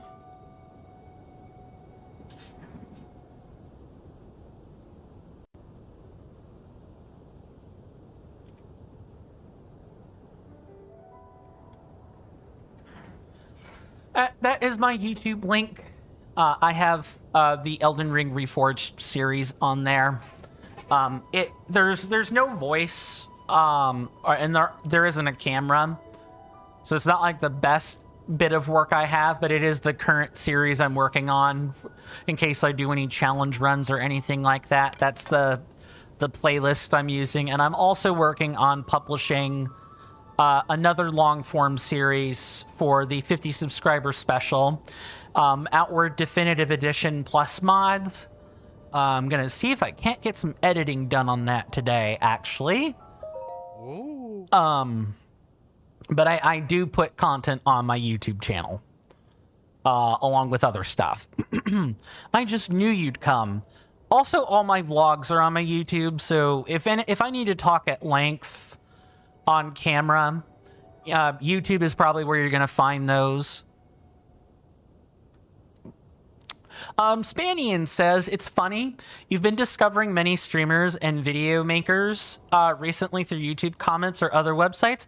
Yeah, that's actually really cool. The YouTube algorithm is continuing to do mysterious things. Continuing to work in mysterious ways, I suppose. Or maybe not so mysterious, but yeah, How many have you discovered as of recently, Spanian, if and you don't mind my asking? Turning Death Mountain into a minecart course is a pretty groundbreaking idea, if I do say so myself. I was hoping it could be Minecart Land's main attraction, but the idea is so groundbreaking that I haven't drawn a single customer. Well, you're really high up on the mountain, Mr. Cabetta. You may do better if you do it at the base of Death Mountain, which makes you my very first. This is a super hard course, only for serious carters. And since you cleared my brother's courses, I imagine you'll take it on with a smile. You, wouldn't have come all this way if you weren't gonna play, right? Oh, I'm gonna play. The rules are as simple as can be. Shoot at least 8 targets while riding the cart down Death Mountain, and reach the goal within the time limit to win. You do tend to pick up a lot of speed racing down the mountain, though, so watch out for that. You'll be using my personal minecart. No other carts allowed. Put the minecart on the track, get in, and the game will begin. To celebrate your mountain climbing courage, I'll let you play for free. I'm not skimping on the arrows either. You've earned them. Thanks, we've chewed through quite a few of them. Get as ready as you need to. Cabetta invited you to his high difficulty Death Mountain course. Hit 8 or more targets within the time limit to win. To get started, place the cart on the rails and hop on in. We're gonna save, and this is probably the last... I can't save here? Okay, we can't save. Alright, let's get the cart on the tracks and begin. No save scumming allowed, apparently. You ready to go? All set. Alright, let's start the game. Give me just a minute to get the target set up. They let you cheat on the first 2 courses by saving. You can't do it here. Have a good time. What, you're not gonna port me back up here for repeats?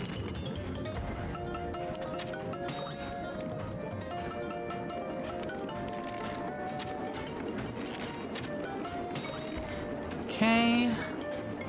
So far, so good. I don't think so.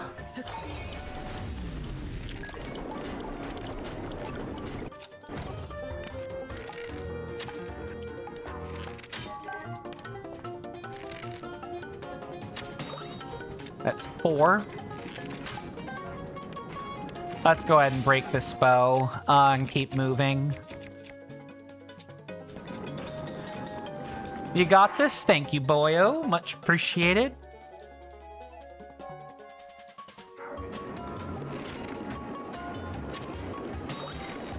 Five. 6. Really? Alright, not happening.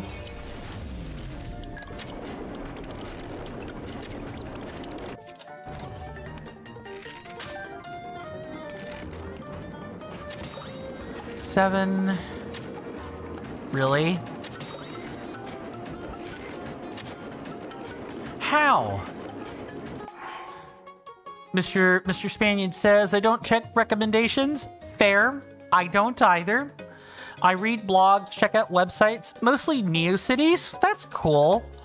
Or check data and search results in meta search engines. Yeah, that's really cool. I was just talking with a,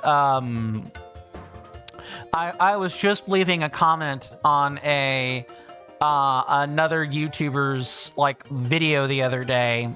And, I'm just gonna try to, like, keep moving.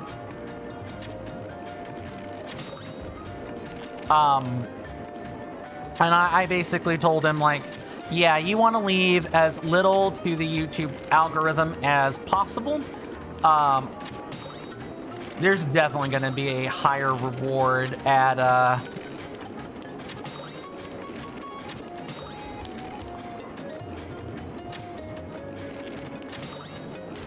Yep, we're finished. I'm pretty sure we get a reward for 20. Bizcoon? Yeah, the exact one. That was him. Yeah, I left him a lot of suggestions for what to do. If he decides to take that advice, great. If not, that's fine. I am a firm believer of letting people make their own decisions. I don't like telling people what to do. But I've been streaming and making content for a bit over 8 or 9 years now. Not 8 or 9, like 7 years. I've been in this a while, and there are lots of decisions I've made that have burned me alive, so to speak. Like, I really regretted doing them. And there are tons of stuff I've learned as well. That's kind of a thing about YouTube. Like, the less you rely on the YouTube algorithm, the better your experience on YouTube will be, both as a content creator and as a general user on YouTube. As you already previously said, Spanion, you read blogs, you check out websites, and you check data and search results in meta search engines, right? You don't even bother with YouTube's interface to find videos. I think that's a great way to minimize the amount of time you're spending in the YouTube algorithm. And it gives you exact control over the content you want to see, right? A lot of my suggestions that I gave to him in that post were toward that end. Realizing that the YouTube algorithm is not your friend. It cares about controversy. It cares about speed more than anything else. This time, you hit 16 targets. I didn't think anyone would be able to clear my course. I gotta say, you're incredible. Here's your prize. Tough fabric bearing a Goron design. It looks like it could be used to make a paraglider. Pretty cool, huh? You should take that cloth southeast of the dye shop in Hateno Village. I'm sure they can make it even cooler. We'll always be happy to welcome you back to Minecart Land. Even happier if you shock us with the highest record. You cleared the high difficulty Death Mountain course. Kabeta gave you some fabric to reward you for clearing all of Minecart Land. He said that you could make it into something at Hateno Village, good lord, in Southeast Hyrule. He also said Minecart Land is still accepting challengers if you want to play again. Spanion, if you happen to be here, I take it you know Mr. Bizcoon yourself. Like, you're like a regular purveyor of his content. Or you're at least familiar with him as a content creator. Like, I'm curious how you guessed that specific one.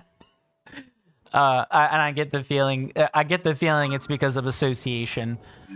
But very last thing we're gonna do before the end of stream is we are going to go exchange our gifts and buff up our vow of Yunobo. We gotta get we're gonna get that done and over with. 613 Koroks. Everything is coming up, Coinstamp. I really want to thank you guys for hanging out with me today. I really do deeply appreciate that. I realize that I'm not the most exciting content creator out there. I'm not a Markiplier. I'm not a Jacksepticeye. I'm not Big Jiggly Panda. I'm not Basically I Do Work. I'm not Kai Cenat or Iron Mouse or any of these other bubbly, fun, exciting people. And bubbly and exciting is what you want to be as a content creator. What I offer instead is... Thank you very much, Boyo, for that redemption.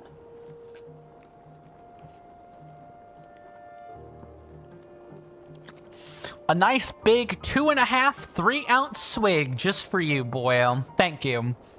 I realize I'm not any of those fascinating people, but what I think what I do offer is a space to talk about the more serious things: politics, philosophy, religion. You know, they're just certain things as a U.S. citizen I really no longer have the freedom to talk about, so I prefer not to do that.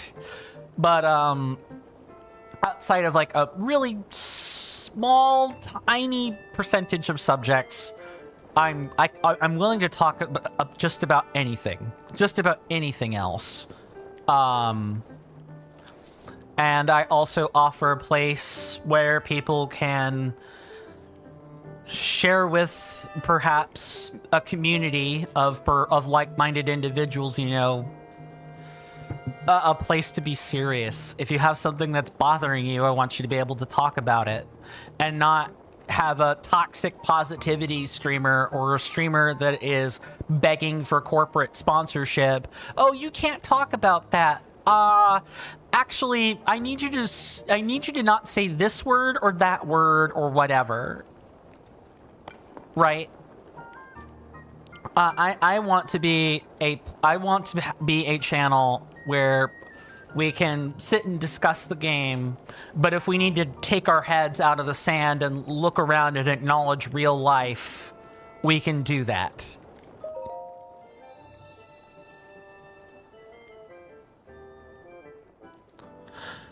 All right, let's get some more heart containers. Yes, I would definitely like to do that.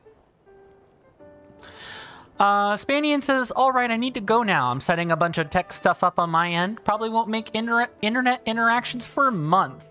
Good luck with that, Spanian. I hope that works out well for you. Maybe I'll tune in some other time. Thank you so much for stopping by today, Spanian. I appreciate it. And since you probably won't be here for a while, then I'll simply say rest well and be well, my lovely senator. And, you know, I hope to see you next time. And take care of yourself out there. All right, are we getting a new row of heart containers?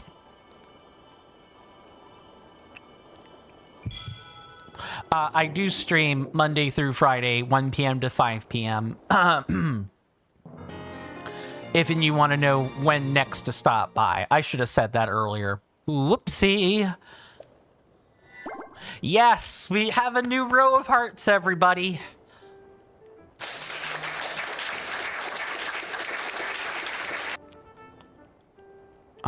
Where was it?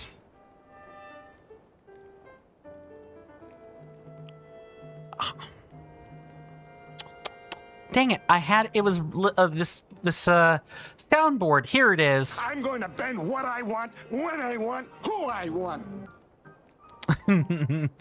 we have 2 hearts. I believe that is a row of 20. Let me just take a quick look-see here. We have 5, 6, 7, 8, 9, whoops. 6, 7, 8, 9, 10, 11, 12, 13, 14, 15. Yes, we have 21 hearts. I would like to exchange my sage's wills, please. We weren't done yet. Yes, I would like to make Yunobo's bond stronger with me.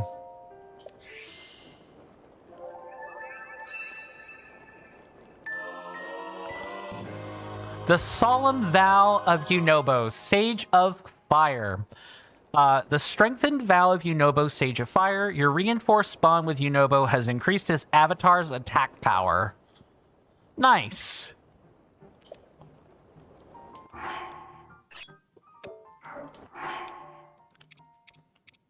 So the Solemn Vow is like the upgraded version. This feels like I'm hitting a super block in like the Paper Mario franchise. We're gonna save here. We're gonna go ahead and call it. And I'm pretty sure dinner has already been getting quite cold on the stove, so I'm gonna go ahead and go. But before I do, I would like to, you know, have you guys on Twitch check out a fellow associate of mine. His name is Reaver of Bone.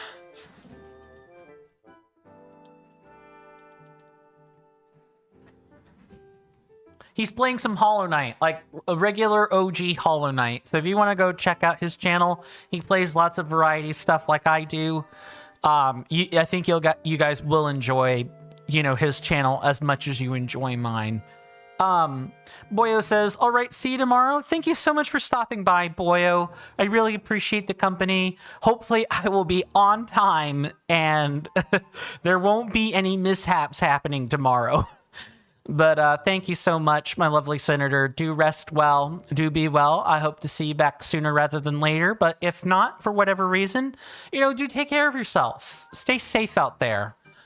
And with that, I'm going to go ahead and transition us on out. Guys, my name is CoinStamp. Most people call me Coin. Pretty easy to say. This has been another episode of The Legend of Zelda Tears of the Kingdom. Next time, we're going to be continuing to clear out more of these blasted Koroks. We got to get through them sometime. Remember that we do have a voting initiative going on right now in my Discord. It'll be in the link tree in the description and underneath the video player on my Twitch page. You can find my Discord there in both spots. We are voting on what region to visit next. So if you guys want to make your voices heard on that, my Discord is the only place where those votes are happening. If you are a Twitch subscriber, Patreon member, or Coffee member, your membership packages will be taken into account when I go to tally up the votes. The voting time or voting timetable ends in roughly 2.5 days from now, maybe a little bit less than that. So if you want your voice heard, you gotta get on it. That said, my lovely senators, do take care of yourselves out there. Do stay safe. You're welcome in my hallowed halls, whether that be Discord, Twitter, Blue Sky, whatever. Anytime. I'll see you guys next time. And with that, goodbye.